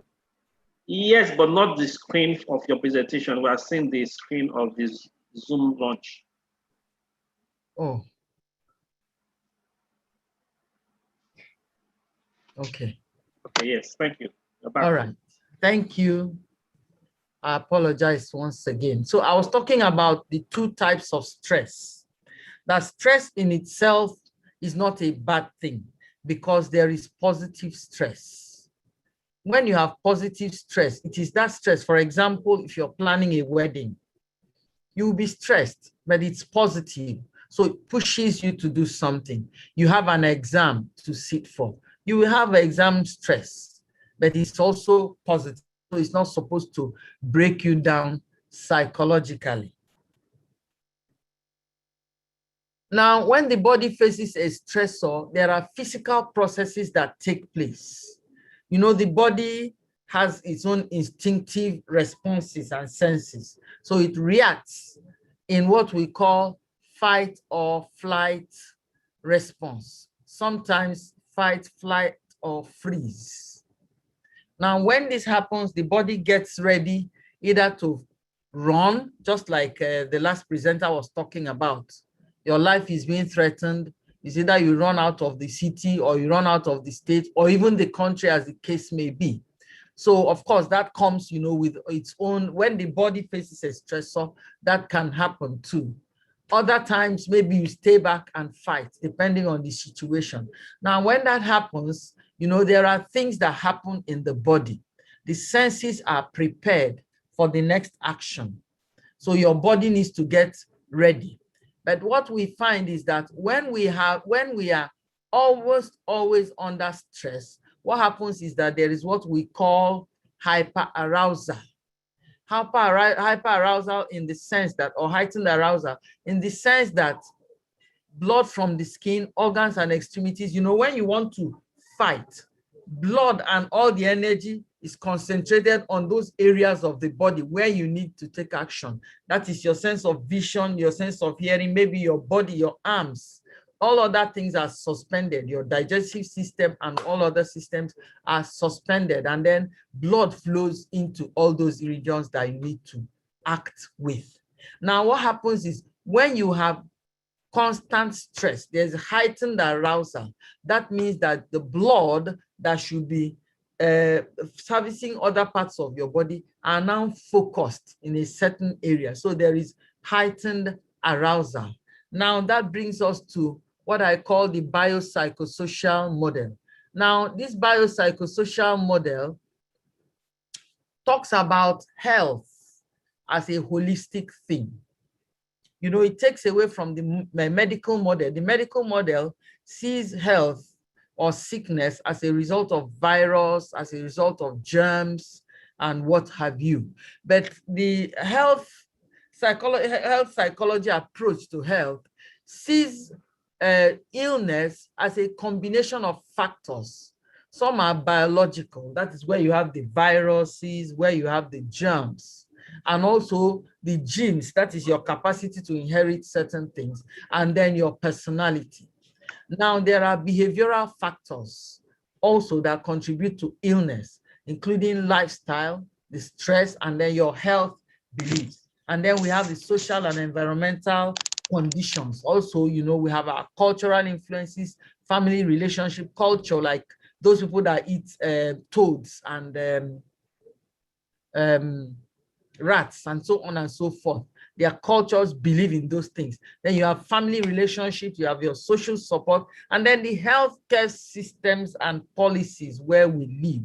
Those are environmental conditions that are not directly under our control, but they can contribute to our health and wellness. Now, these are physiological consequences of stress. A lot of the times people are stressed. You go to the doctor doesn't seem to know what is wrong or can't find what is wrong. And then you keep taking medication and so on and so forth. These are some of the things that we see, some of the factors or some of the symptoms of stress, physiological consequences of stress. There is decline in physical health or mental health.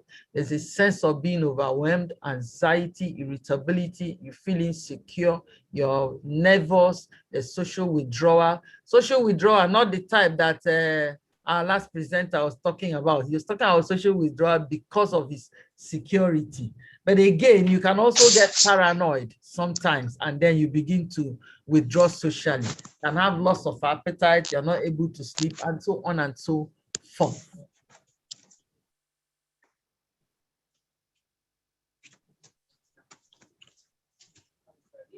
Now, I've said it earlier that stress is a result of our perception. How you interpret an event tells you whether that stress is a positive stress or a negative stress.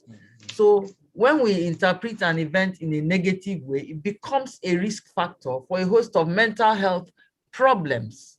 Like the last speaker said, you know the dangers of a particular investigation you want to go into. And then you ask yourself, by the time you pull out, that means you are afraid. But if you go forward, it means that you have found an adaptive way of dealing with that stress. That's what we call adaptation, in the sense that you have known that, okay, I might be caught. If I am caught, I am going to be honest with these people. I'll tell them why I am here. If I am caught, I could pose and say, I've just been posted. If you know, there are so many other responses he could have given, but now he told us what he did in that particular instance. So he now used the stress as a motivation for the work he went to do, and it worked out well for him. Now, what is trauma? Trauma is a response to a disturbing event that is overwhelming, tasks our ability to cope, induces feelings of helplessness, diminishing sense of self, ability to feel a range of emotions and experiences. And again, it is pervasive and does not discriminate. The moment you go through a trauma, you feel these things. Now, what do we do in a pandemic? What are the mental health challenges? I was talking to a doctor friend of mine recently, and they told me that, look, there is a rise in cardiovascular diseases. A lot of people are coming to the medical center, not with COVID-19, as the politicians and the governments are making us feel. Rather, people are having digestive issues. People are developing ulcers, indigestion. People are having high blood pressure. People are having low blood pressure. People are having metabolic diseases. Now, not infectious diseases, but metabolic diseases. And these metabolic diseases are fueled by the way we feel. They are fueled by stress, especially, for example, when we are locked down. You can't go out, you meet a friend, you can't talk freely with a friend. You're keeping your distance, you're being careful. Everybody you meet is you are suspicious of everybody. So the moment you meet people, you are keeping away from them, you are not relaxed. All these things affect us. And then the pandemic in this instance does not fit into the true picture of what we in psychology define as post-traumatic stress disorder. The reason is that when you have post-traumatic stress disorder, you have undergone stress, and then you are now having a stress disorder as a result of the emotions and things that you went through because of the flashbacks of those events. But emergency research is showing us that traumatic stress symptoms as a result of this ongoing stressor is also challenging our definition, because everybody is feeling, when will I catch COVID? Will I ever catch it? If I do, what do I do? Am I going to die? So there's increased fear of death in people. And then they've told us that they have brought a vaccine. Now with the vaccine, we have so many stories. There are some videos going around. Some people are showing videos of people that once they take the vaccine, they're able to magnets work on them. They're able to magnetize things and so on. Some others said, well, we don't even know the long-term effects of these vaccines. So we don't know how safe we are, because vaccines usually take minimum of 2 years to develop. This one was developed in less than 1 year. And that is why all of us, are believing the conspiracy theory. Now I come back to talking about health psychology. Remember, I talked about that there are many factors that affect whether we get sick or whether we get well. These are the things that in this slide. Our attitudes, our moods, they have implications for health. If you always maintain a positive attitude, it will help you in the job you do and in your survival. But if you have a negative attitude, it can affect your health, such that even when you are well, the story is told of a group of people who were caught by armed robbers, and they told them to lie face down. They ended up not robbing them. Those people were still lying down there. By the time they got up, many of them had pulled on their bodies, they had messed up themselves, even though they were not tortured. So that seems to happen, and that is because of having negative moods towards events and things. Now I come to how we cope with stress. Stress, I said, is the process. Coping with stress is a process. And because it's a process, it's not a one-touch thing. It's not like taking medication. You have a headache, you take Panadol, the headache goes. But when it comes to coping with stress, the strategies we talk about are the strategies that will say, why am I having a headache? Sometimes, for instance, when you are dehydrated, you can have headaches. When you don't drink enough water, you start having palpitations. The moment you have palpitations, you run to the doctor. They give you drugs for high blood pressure or something to stop that palpitation. But if you look within, first and foremost, drink your water, plain good old water, and see how you feel. I know a lot of people, the moment they have a headache, they just take a glass of water, drink several, and they are okay. And you're having that tight chest, drink some water. But when we have this medical view of illnesses, every single thing, we run to the doctors. Even when you are afraid or anxious, it does happen. You can feel that tightness in the chest. That's when you need to relax. That's what coping with stress is all about. We have different forms of coping with stress. We have the appraisal focused, which affects the thoughts associated with the stressor. What are your thoughts? You change your thoughts. Then you have problem focused, where you focus on the stressor itself, trying to tackle it. You have emotion focused, where the feelings that are associated with that stressor, because sometimes when you have gone through, when you have encountered a stressor, even after you have moved away from it, you're still having the same symptoms that you had. So the our coping ability varies to the extent that you perceive a situation as stressful. But if you perceive that stressful situation as a motivation, then that pushes you. The last speaker gave us several examples. This story is tasking, but you don't have the wherewithal to do it, whether human or material. You give it out. If you don't give it out, you do something else. You share with others, and so on and so forth. So our coping strategies can depend on our situations. It can depend on whether you're male or female. It would depend on who you are, your personality, and then our cultural differences. Look at the different psychological techniques for managing stress. We have several of them. One day seminar is not enough to talk about the psychological techniques, but I'll just touch on them. The truth is that the methods I'm mentioning here, they focus on relaxation techniques. The reason is that it's known that relaxation has a counteracting effect on stress. Stress induces high emotions. It induces high physiological arousal. And so it gives us low sympathetic arousal, high parasympathetic functioning, sometimes reduced heart rate, increased alpha waves, When these are the things that happen to us when we engage in relaxation therapy. These are the things that happen. When you have low sympathetic arousal, you are more relaxed. When you increase your parasympathetic functioning, your body is better at equilibrium.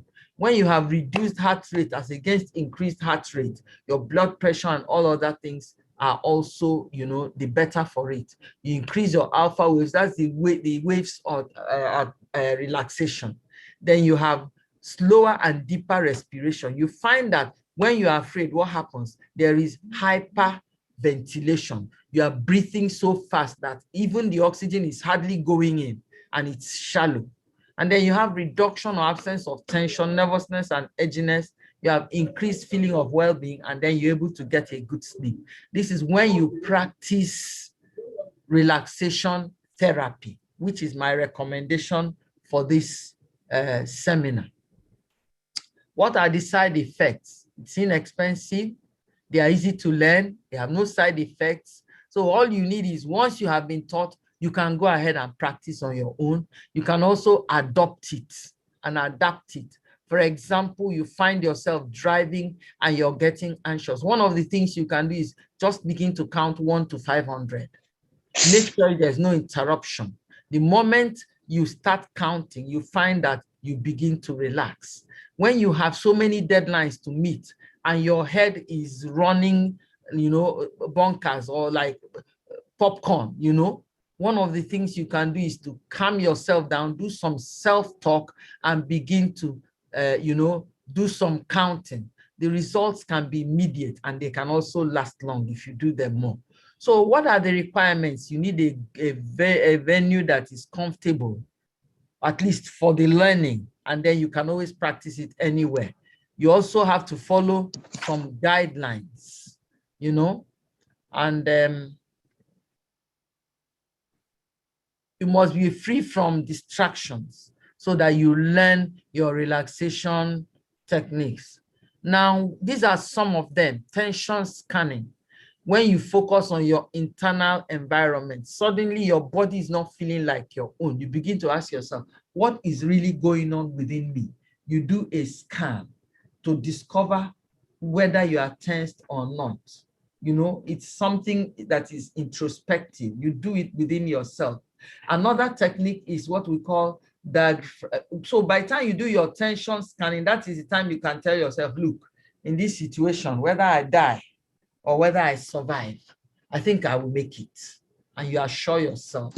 Then you engage in diaphragmatic breathing or breathing exercises. I find that some of us, while growing up, we were taught to talk in our tummies. And when we talked in, we didn't remember how to breathe properly. Diaphragmatic breathing or breathing properly or deep breathing is when you breathe, your diaphragm and your stomach, they expand.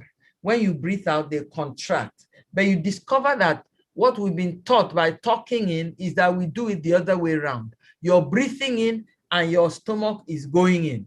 Then you're breathing out and you are, when you are supposed to be exhaling the air, you are now enlarging your stomach.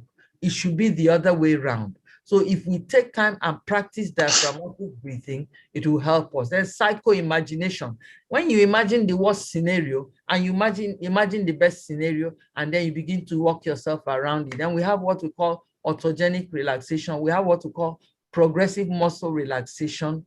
Also carry out physical exercises and biofeedback training. Now, when it comes to progressive muscle relaxation, you start your relaxation from your head, including your face. Now, what do? You tense the muscles of your face, starting from your eyes. After you tense the muscles for a few seconds, you release it. You do it a few times. You tense the muscles of your nose, muscles of your mouth. That covers your face. You move to your neck. You tense the muscles, you release it. You tense it, you release it. You move to your shoulders from the head down like that, in that order. That's why it's called progressive.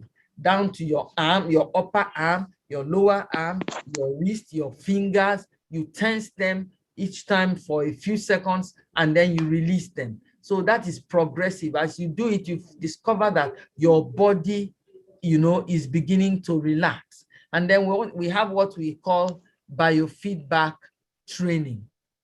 Now, I want to talk a little about biofeedback training because I recognize that my time is almost up. Okay, I was trying to look at the charts. Okay, now, what is biofeedback training? It is a mind-body technique that involves using visual or auditory feedback to teach people to recognize the physical signs and symptoms of stress and anxiety. For example, when you have increased heart rate, you can feel your heart thumping, then you are anxious. Your temperature can increase or there's muscle tension. One of the tests you can do to check out whether you are tensed, you open out your hand like that, you stretch your hand in front of you, and then you put a sheet of paper. You find that if it's trembling, you have fine tremors, then you're able to recognize that there is some stress and anxiety. Those are some of the things. Now, during biofeedback, sometimes you can be connected to electrical sensors. Now, these electrical sensors, they help you receive information about your body. So you can be connected to a machine that shows your heart rate, and you see your heart rate going big, big, big, big, faster than it should. Any heart rate, the doctors tell us that is above 100 is too much. So you know that. And you can stay there and begin to do your relaxation, like the counting I told us. The moment you start it, you can be checking. So the feedback you get from that machine helps you to make some subtle changes in your body, such as relaxing certain muscles, in order to achieve the results you want. For example, if you're having pain, or like I said, you are anxious. So you might also use a relaxation technique to turn down the brain waves that activate when you have a headache. So if you have a headache, for instance, instead of reaching for that Panadol, ask yourself, why should I be having a headache at this time? And you discover that maybe you'll be running around, running from pillar to post, trying to meet with one thing or the other, catching up on this, catching up on that. Then that's a time to quietly slow down, quietly moderate your breathing. And then as you do these relaxation exercises, you just discover that, the feedback is there for you. You see that your body is getting better. Like you can check your blood pressure and you see that your heart rate is high.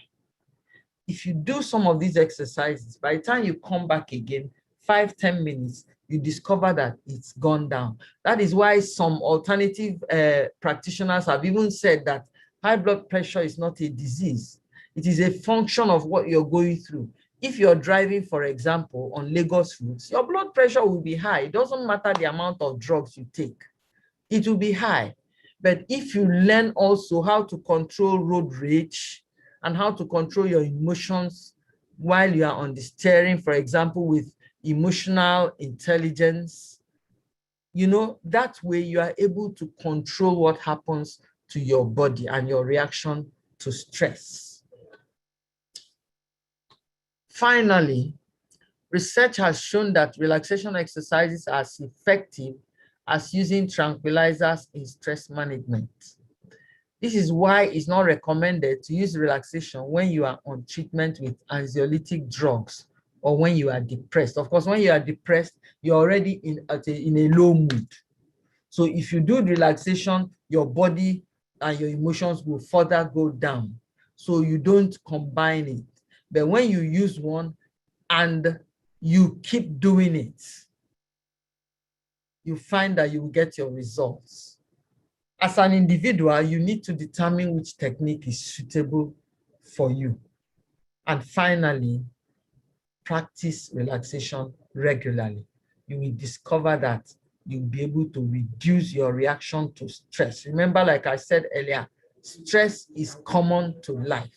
Life is about stress. It is our reaction to stress that makes us stressed and that makes us sick sometimes. So if we regulate our reactions to stress by practicing relaxation therapy, then we are on our path to overcoming stress. Thank you for listening. Thank you so very much, Ma. Wow. Never have I heard it this way. So practical, so yet something you can do by yourself. Here we spend so much money taking drugs when we can actually deal with it. So there are some few questions for you, Ma. Okay. Even though many of people are still going to trying to digest all those things, tension scanning, diagnostic breathing, all those things, sounding words of our ears, and it takes some time to digest. But there are a few questions. The first question I have here says,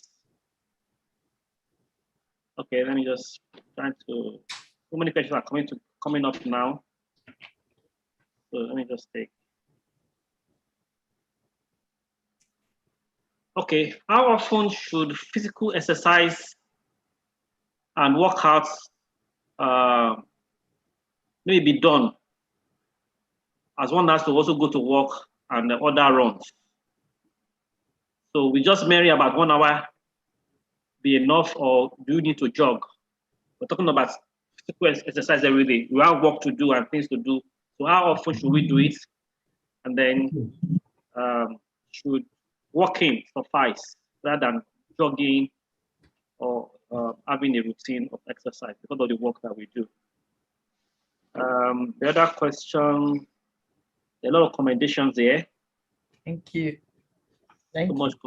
Many commendations for you, man. Okay, you just answered that as I sort out the other questions. So how often should we do physical exercise? In light of we live in Lagos, or there are other things we need to do by the day that we don't need to stress ourselves. So how do we go about that, managing our work and exercise? Health practitioners advise that about 120 minutes of exercise per week is recommended. That is 4 times a week. You do it 30 minutes. But what I advise and what I discovered is that depending on where you live in Lagos, if you are waiting to jog, you may not have a suitable environment. Like where I live, I found that if I come out maybe just to walk on this, I can't walk. I'm either running from Okada or Danfo. So what I do is within the compound, I walk around within the compound. As I kept doing it, I saw that my neighbor has also copied me, and she's even doing it more regularly than myself. So I time myself depending on how much time I have. If I have 1 hour, if I have 30 minutes, I just clock in. As I go downstairs, I take those measured steps and I keep doing it, maybe listening to music or something, for the number of minutes that I intend to spend, depending on whether I'm in a hurry to go out or not. So if you are not able to do it in the morning, you can also do it in the evening. Of course, by the time you come back in the evening, you are tired. So, but there are days that you don't have to go out so early. So rather than go out very early in the morning, depending on what time, we know what Lagos is like. If you make out time, daytime, for example, you get to the office, instead of using the lift, you use the staircase. That's a form of exercise on its own. When it comes to jogging and walking, when you are older, we are advised to walk rather than jog. That is better for us. So depending on you, you can even, I have a brother who does his own in his sitting room. From one end of the sitting room to the other, he can jog like 500 times without stepping out. From one end to the other, he just does that. And I found the moment he finishes, he does his push-ups and he's good to go.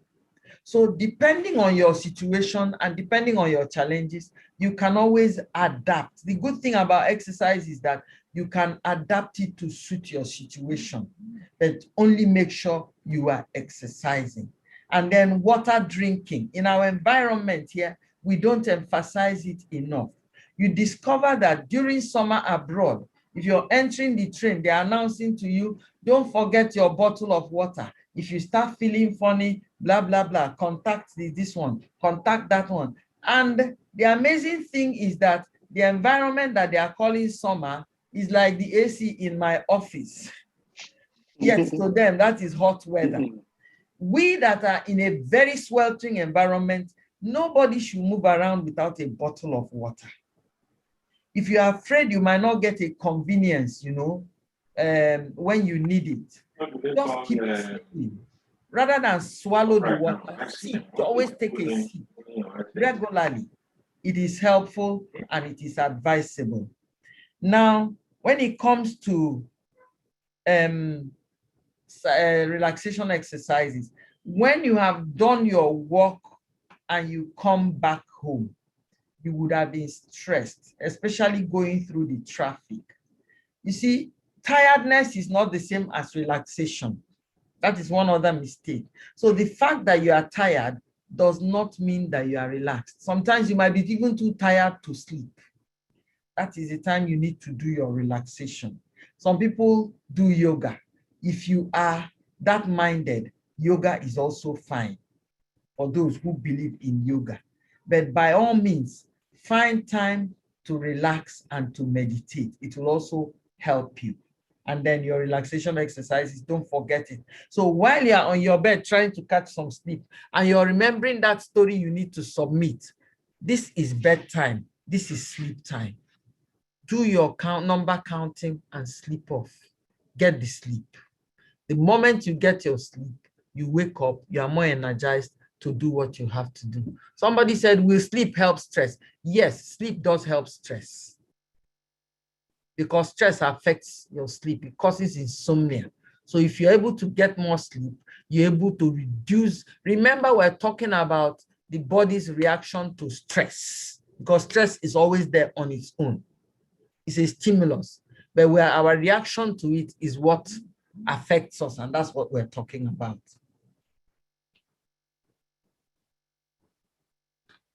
More questions, or do I read from the chats? Hello? There are more questions. There are more questions. Let me just try and I have 5 questions here already. Oh. Okay. From Francis Ogu is saying, how do we manage a work environment that seeks to develop skills in personal development above health wellness? Well, maybe in the workplace, maybe that the emphasis on skills rather than health and wellness. So it's asking, how does it manage in that environment? How is it able to cope when every emphasis on skills, yet he needs to look at health and body wellness? That's from Francis Ogu. Oluwatobi Odeyinka is asking that, can stress cause one to lose appetite? Can stress cause one to lose appetite? Be well, Matthew Thomas is asking, can PTSD cause personality changes? Can PTSD cause personality changes? Kenekwechuku Hande is asking, how do we deal with depression in the face of workload? How do we deal with the depression that comes with piles of work to do in the newsroom?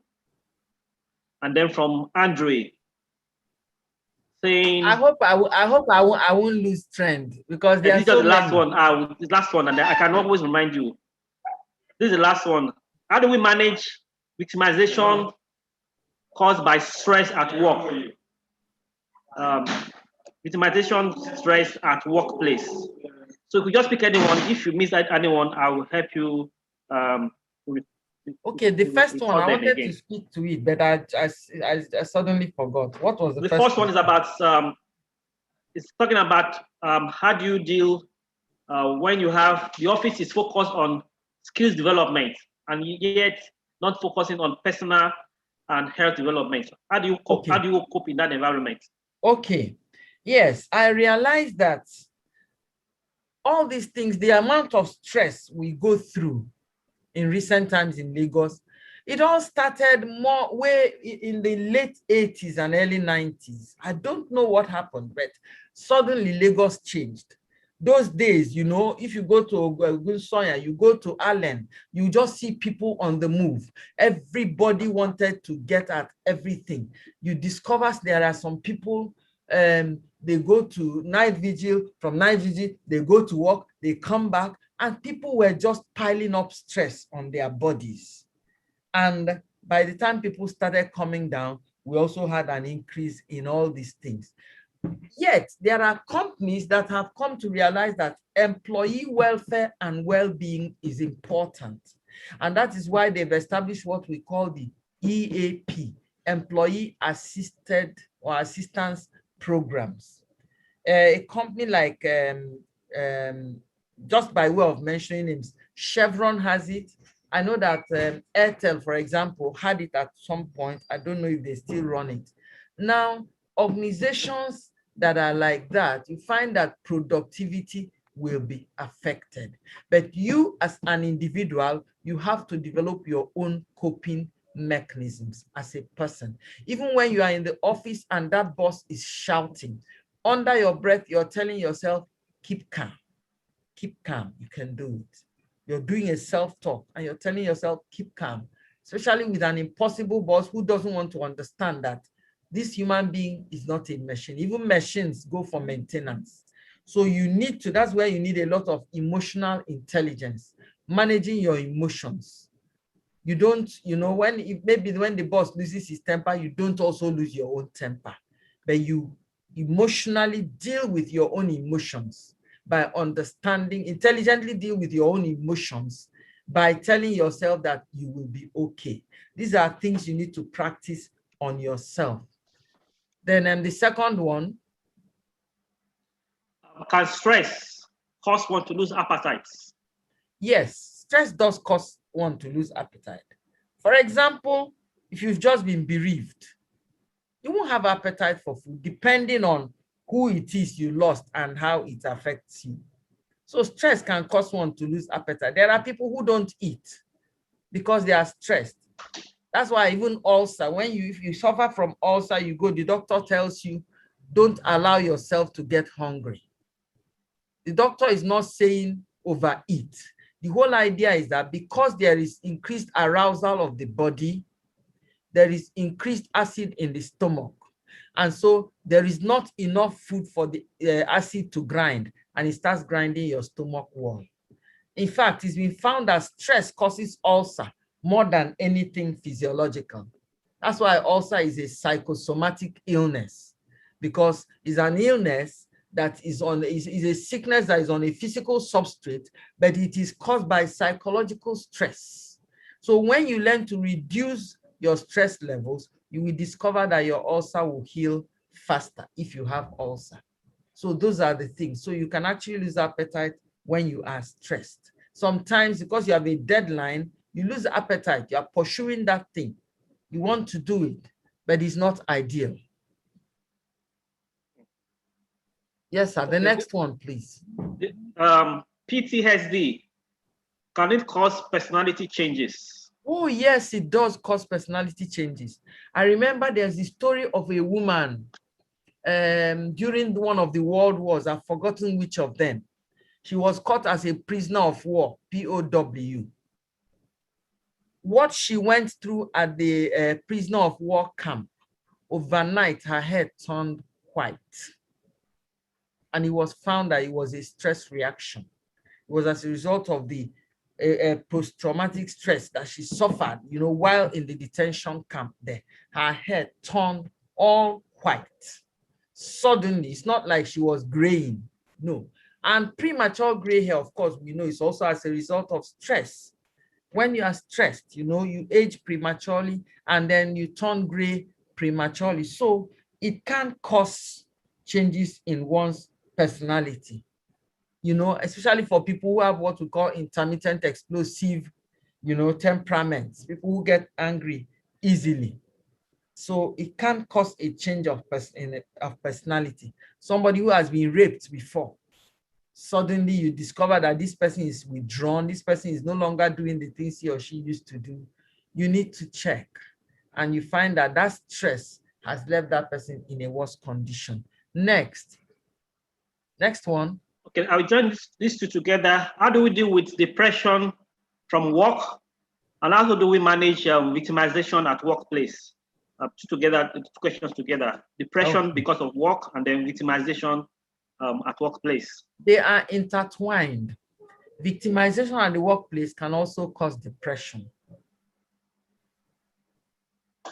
But remember, like I said before, stress is always there. Victimization is a stressor.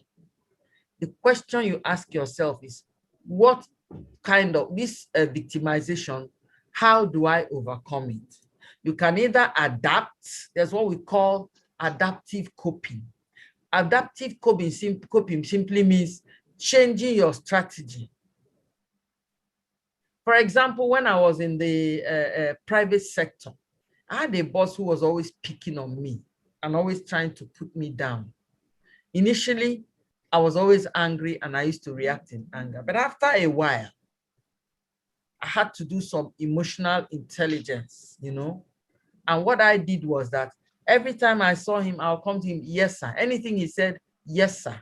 And I found that the moment I conditioned myself to become more submissive, I found that the times that, you know, we fell out, they became reduced. I found that he now began to listen more to me. I found that I started finding favor, you know, with him. Whereas before, nothing I did was ever good. No excuse was ever good enough.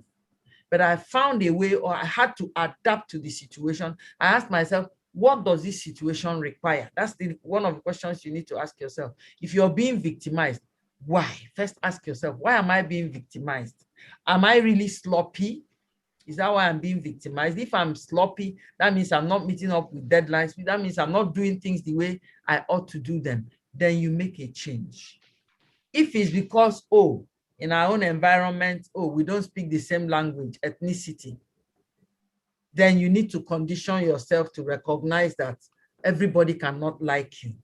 But that does not mean that because everybody doesn't like you, you just do whatever you like.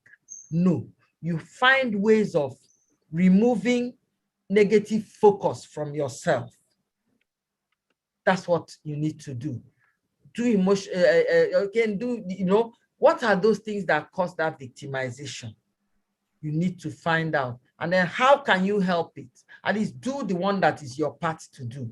With that, it will help you to get out of the depression that results.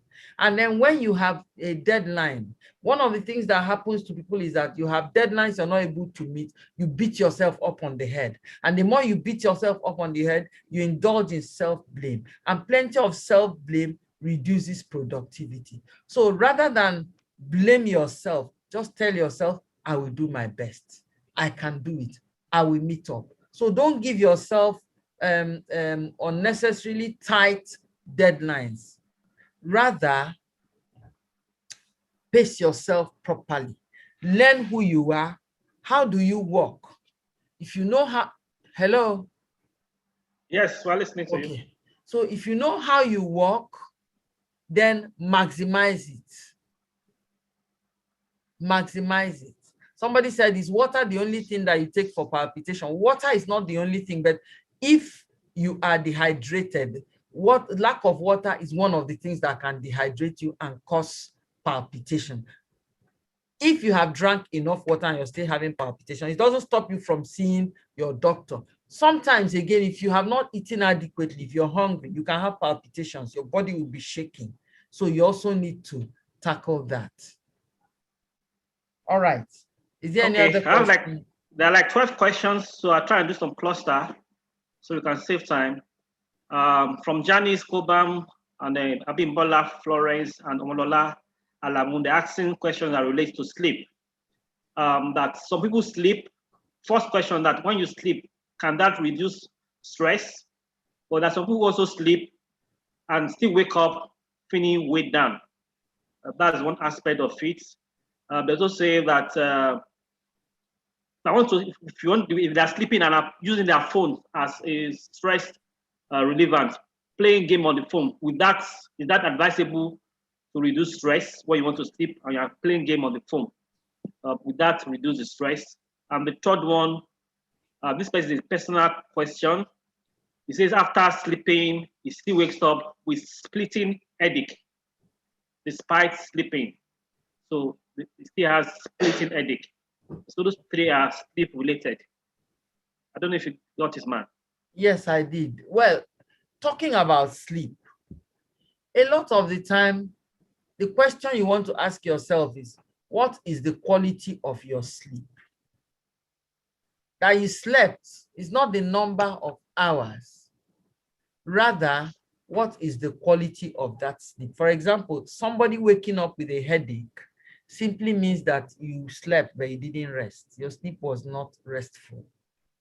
If you are sleeping and you're getting up many times in the night, you might wake up with a headache in the morning. You've not rested. We're talking about restful sleep. So you need to check your sleep habits. Regulate your water intake to daytime, reduce them to when it's evening so that you don't have to be going to the bathroom, waking up to go to the bathroom. Secondly, like somebody was talking about using phone, I don't think playing game it doesn't really relax you. It only takes your mind off what you are thinking about, but it keeps your body, because there's something about gaming. You also want to win. And the moment you have an ambition, what happens? That ambition stresses your body. You cannot be fully relaxed when you are playing that game because your mind is on playing and winning your game. So the best thing to do if you need something is if you can have some low music, instrumental music that will just act as a lullaby for you. You know, in those days, we used to listen to radio. I was a fan of radio. I used to sleep with, because by that time of the night, all the radio stations are just playing some kind of sleazy music that you won't even know when you sleep off. So if you have a playlist on your phone, you can use that, but not something that is a motivation, something that will make you, oh, I need to take note of this, I need to take note of that. No, when you want to sleep, don't listen to anything that you must pay attention to. Anything that requires your attention is not good for you when you sleep. Whatever you use to sleep, whether it is music, whether it is something a talk you listen to, it must be something that you can be listening to and then drift off to sleep. Doesn't require attention. It doesn't require you, taking note of anything. It's just something that feels like gives you some background noise and then helps you to relax. Then restful sleep. Of course, restful sleep is restful sleep. When you sleep and all your faculties have rested. Some of us, you are sleeping, you are having gas, keeps you awake. If you have eaten large meals, especially for those of you who close late from work, if you can practice eating early, eat your last meal at 7 p.m. When you're eating that last meal, reduce protein intake. The reason is that protein takes a long time to digest. When you eat protein at night, whether it's moi, beans, meat, when you eat plenty of protein at night, rather than your body resting and rejuvenating itself, your body is busy digesting food all night long. And then you tend to have gas, you tend to have indigestion, and so on and so forth. So if you can avoid eating late, avoid spicy foods and highly proteinous foods in the evenings, it will help you achieve a measure of restful sleep. I think Wow. that's that about sleep. Yes, so much information. Okay, let me cluster Joseph, GBOZ, and TechnoSpark together. It's about HBB, high blood pressure. So what is the advice generally in managing HBB?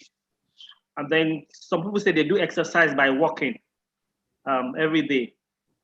What's the relationship with walking on the feet, and is there a relationship with the control of blood pressure and walking on the feet? And then also that hypertensive drugs, is that also a solution to reduce stress? Those three questions are in one related to. Okay, what I have to say is this. According to nutritionists and alternative medicine practitioners, what I partly believe them. Don't go off your drugs if you are on antihypertensives. But I've discovered again that if you reduce your stress level, you are likely to reduce your blood pressure. And the problem with blood pressure drugs is that they come with their side effects. I was also a victim. Let me give you an example. There was one drug they gave me one time. One day, I decided to read the side effects. It was at night. I regretted it.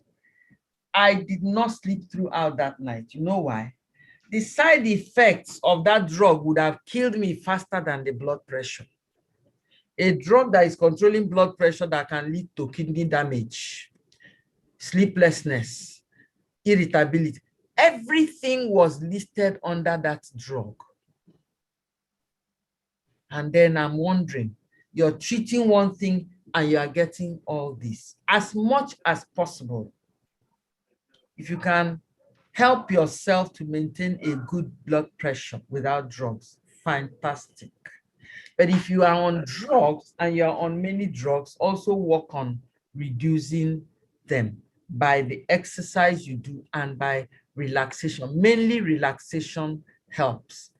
Pay attention also to your nutrition.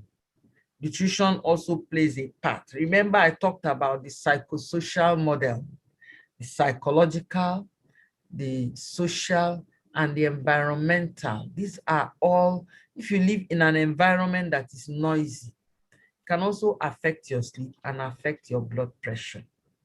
Those are the things that we need to manage outside of ourselves.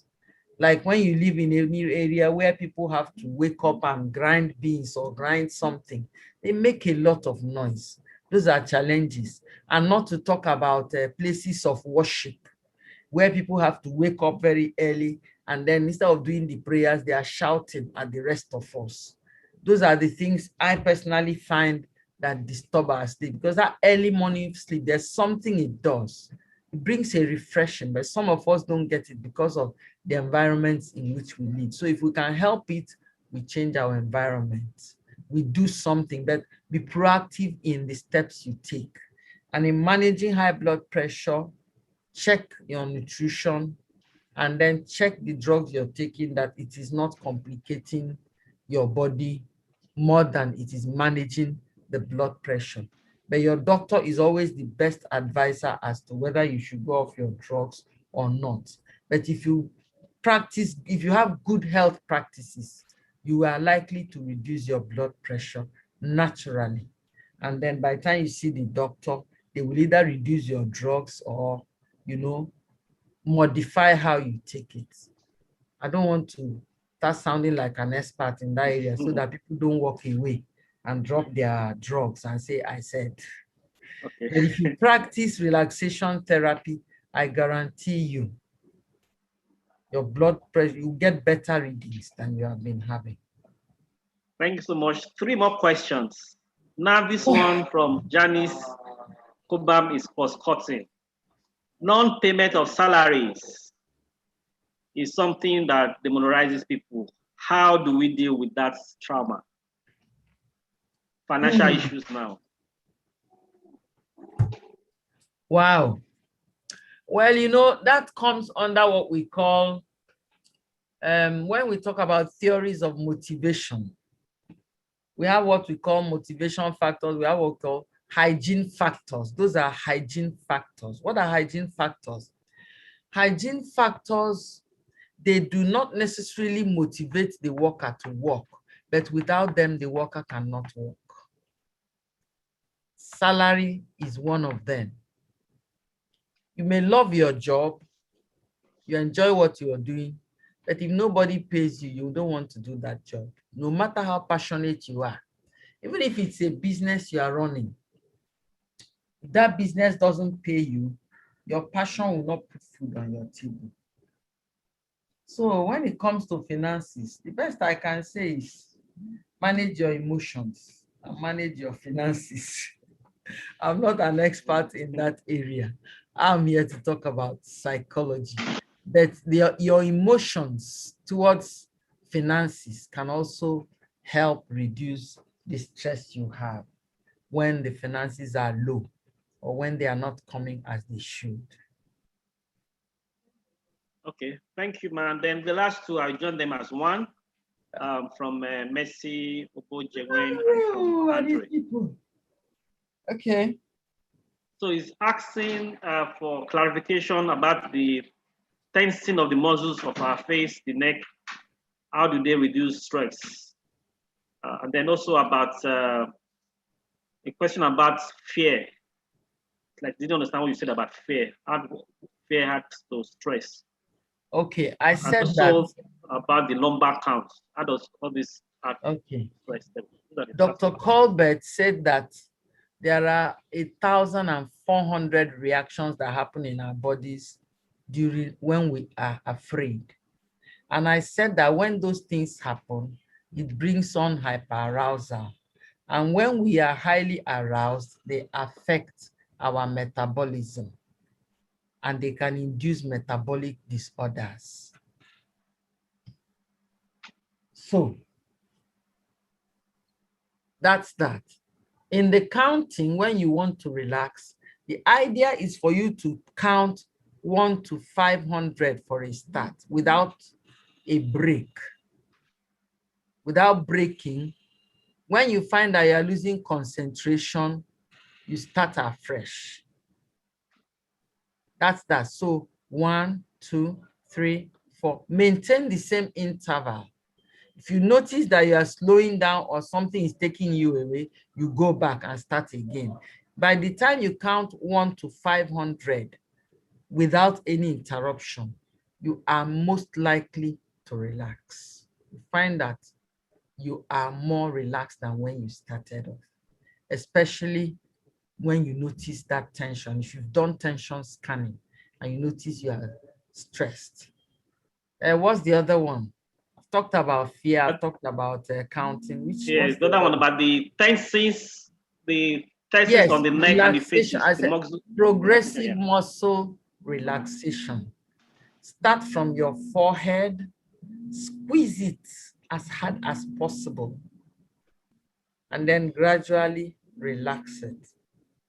Your eyes, close it, tense it, squeeze it as much as possible, then release it and take a deep breath. Squeeze your nose for some seconds, then relax. Your mouth, you know, as if you are biting hard. Squeeze your whole face very tightly and then gradually release it. It's progressive. As you do that, you will feel some weakness. That is relaxation. You get to your neck, tighten your neck muscles, squeeze as hard as possible, and then gradually relax. As you keep tensing those muscles, starting from the face to the neck, to your shoulders, to your upper arm, hands, wrists, fingers, and then get to your chest, do the same, to your stomach, do the same, get to your hips, to your laps, to your shin, and then finally to your feet. By the time, if you're lying down doing it, before you finish, you would have even dozed off. And you find your whole body relaxed. That's called progressive muscle relaxation. It's a technique that needs to be learned. It's something we do in therapy. Can take like 1 hour when you have a therapist doing it with you.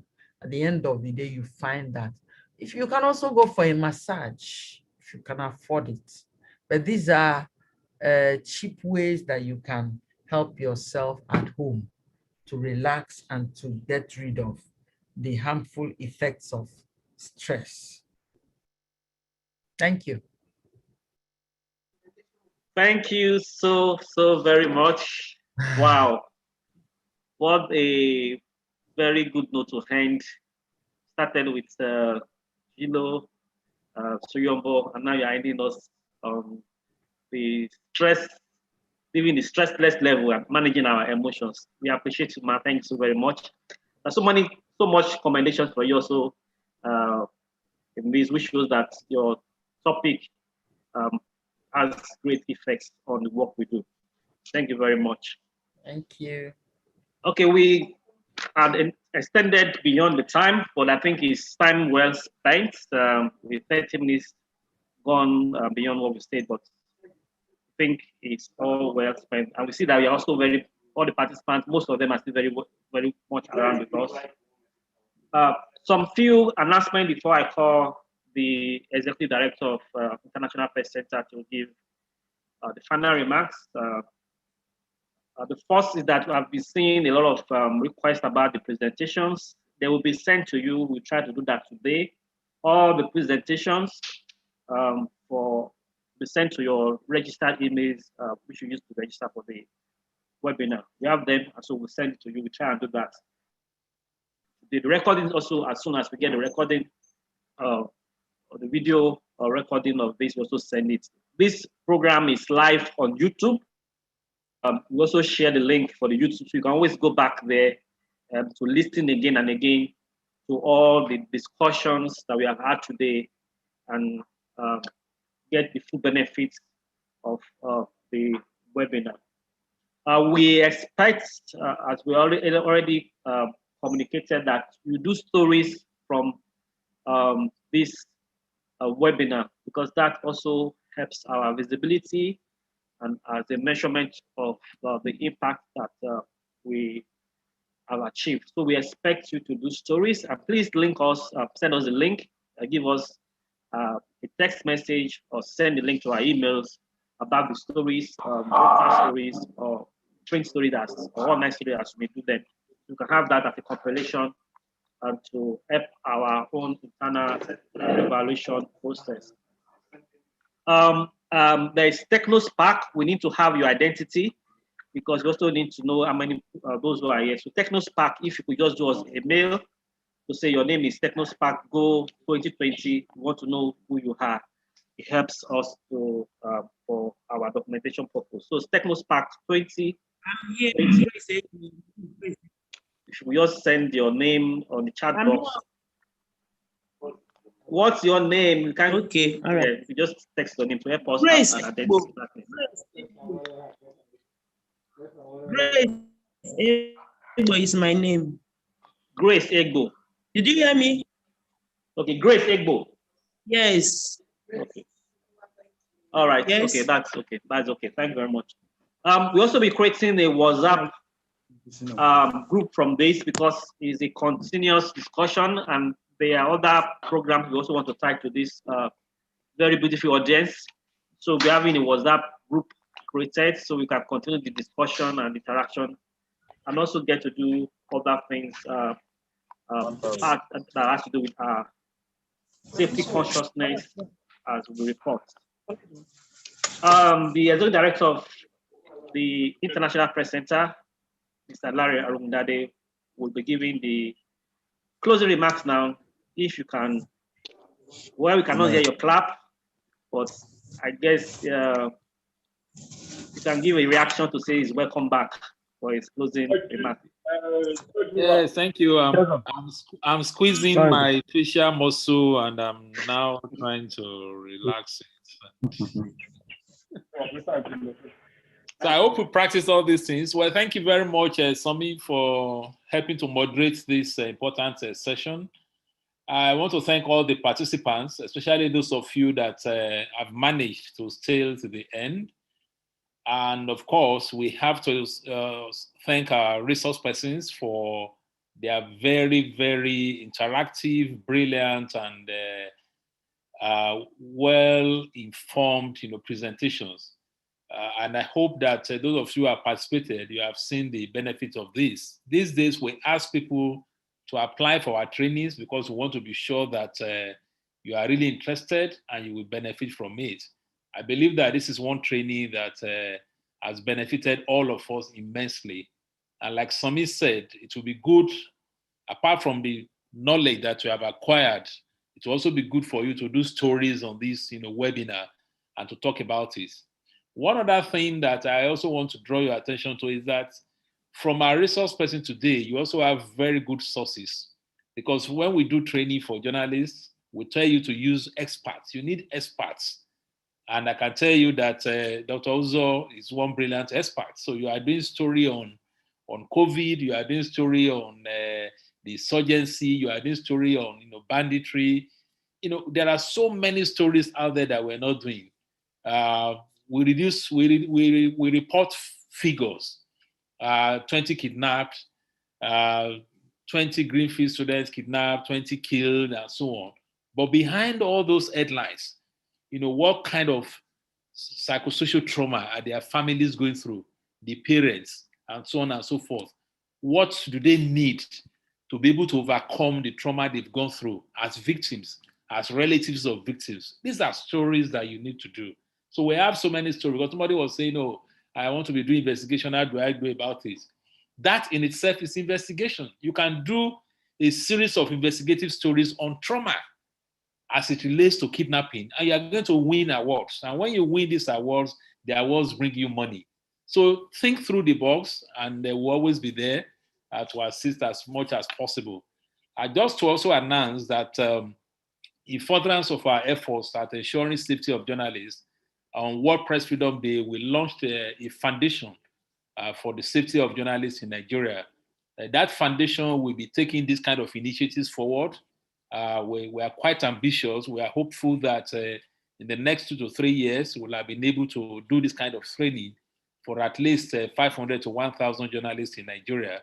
And other activities related to that foundation, we will be informing you. There will be data support for this program, but please don't expect the alert tomorrow, because some of you will say, "Oh, I've not received." I think the information sent by Ms. Soruto Yayoade, our communications officer, is to the effect that you should expect your payment within 10 days.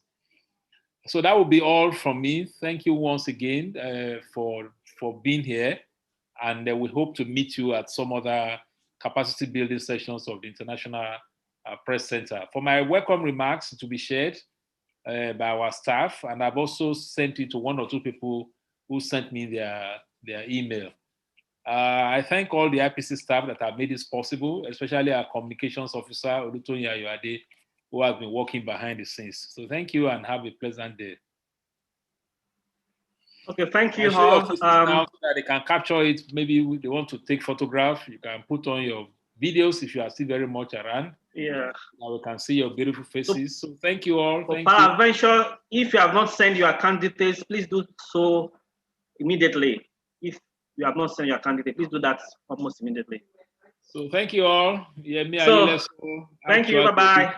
From the East. Thank you. We still have a couple of people for me to say thank you and all those kind of things. Thank you, Mr. Lanre. Thank you, everyone. Thank you, Andrea. Thank you, sir. Thank you.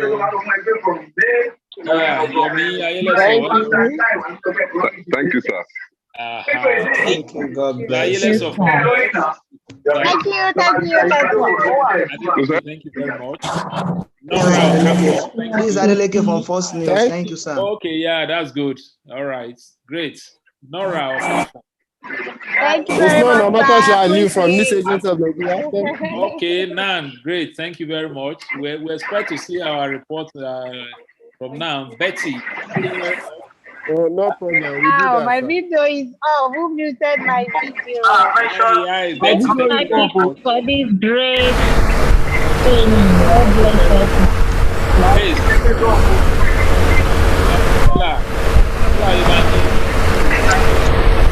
Thank you. This is the postmark. Thank you. Thank you very much.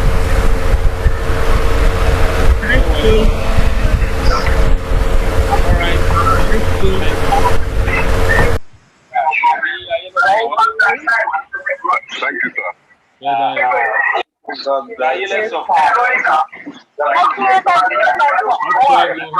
you very much.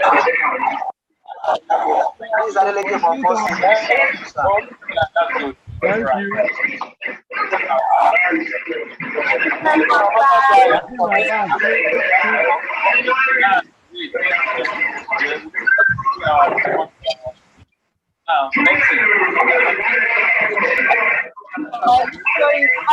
Moses, how are you? Moses Ojo, how are you, Moses?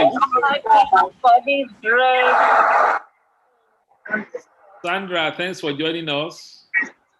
Ngozi, thank you. From New Agency of Nigeria, thank you. Thank you, Kenechukwu, thank you very much. Jude from Delhi. Good to see you. Right. Abbas, thank you, Akim. You're welcome. Fasilat, thank you.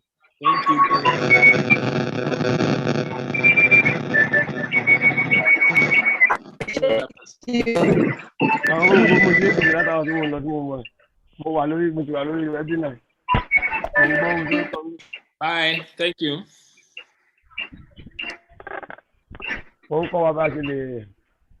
Covering, can you go in the first question? Odomero Igbodo, are you from Edo State? Are you based in Edo State? Covering the dangerous assignment. No, IPC. Okay, where are you based? Odomero, where are you based? Enugu. Enugu. Oh, I see. Okay, that's great. All the way from Enugu, that's fine. We'll be there for some other training very soon. We'll be in Enugu for another training very soon. Linda, is Linda Uchenna from Enugu also? No, I'm from where is Jude woman. I'm Jude. I'm using my wife's phone. Oh, okay, Jude, how are you?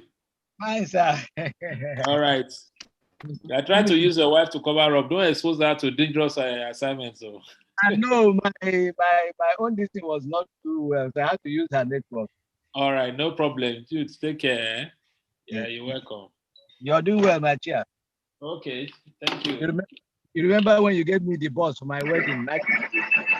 All right.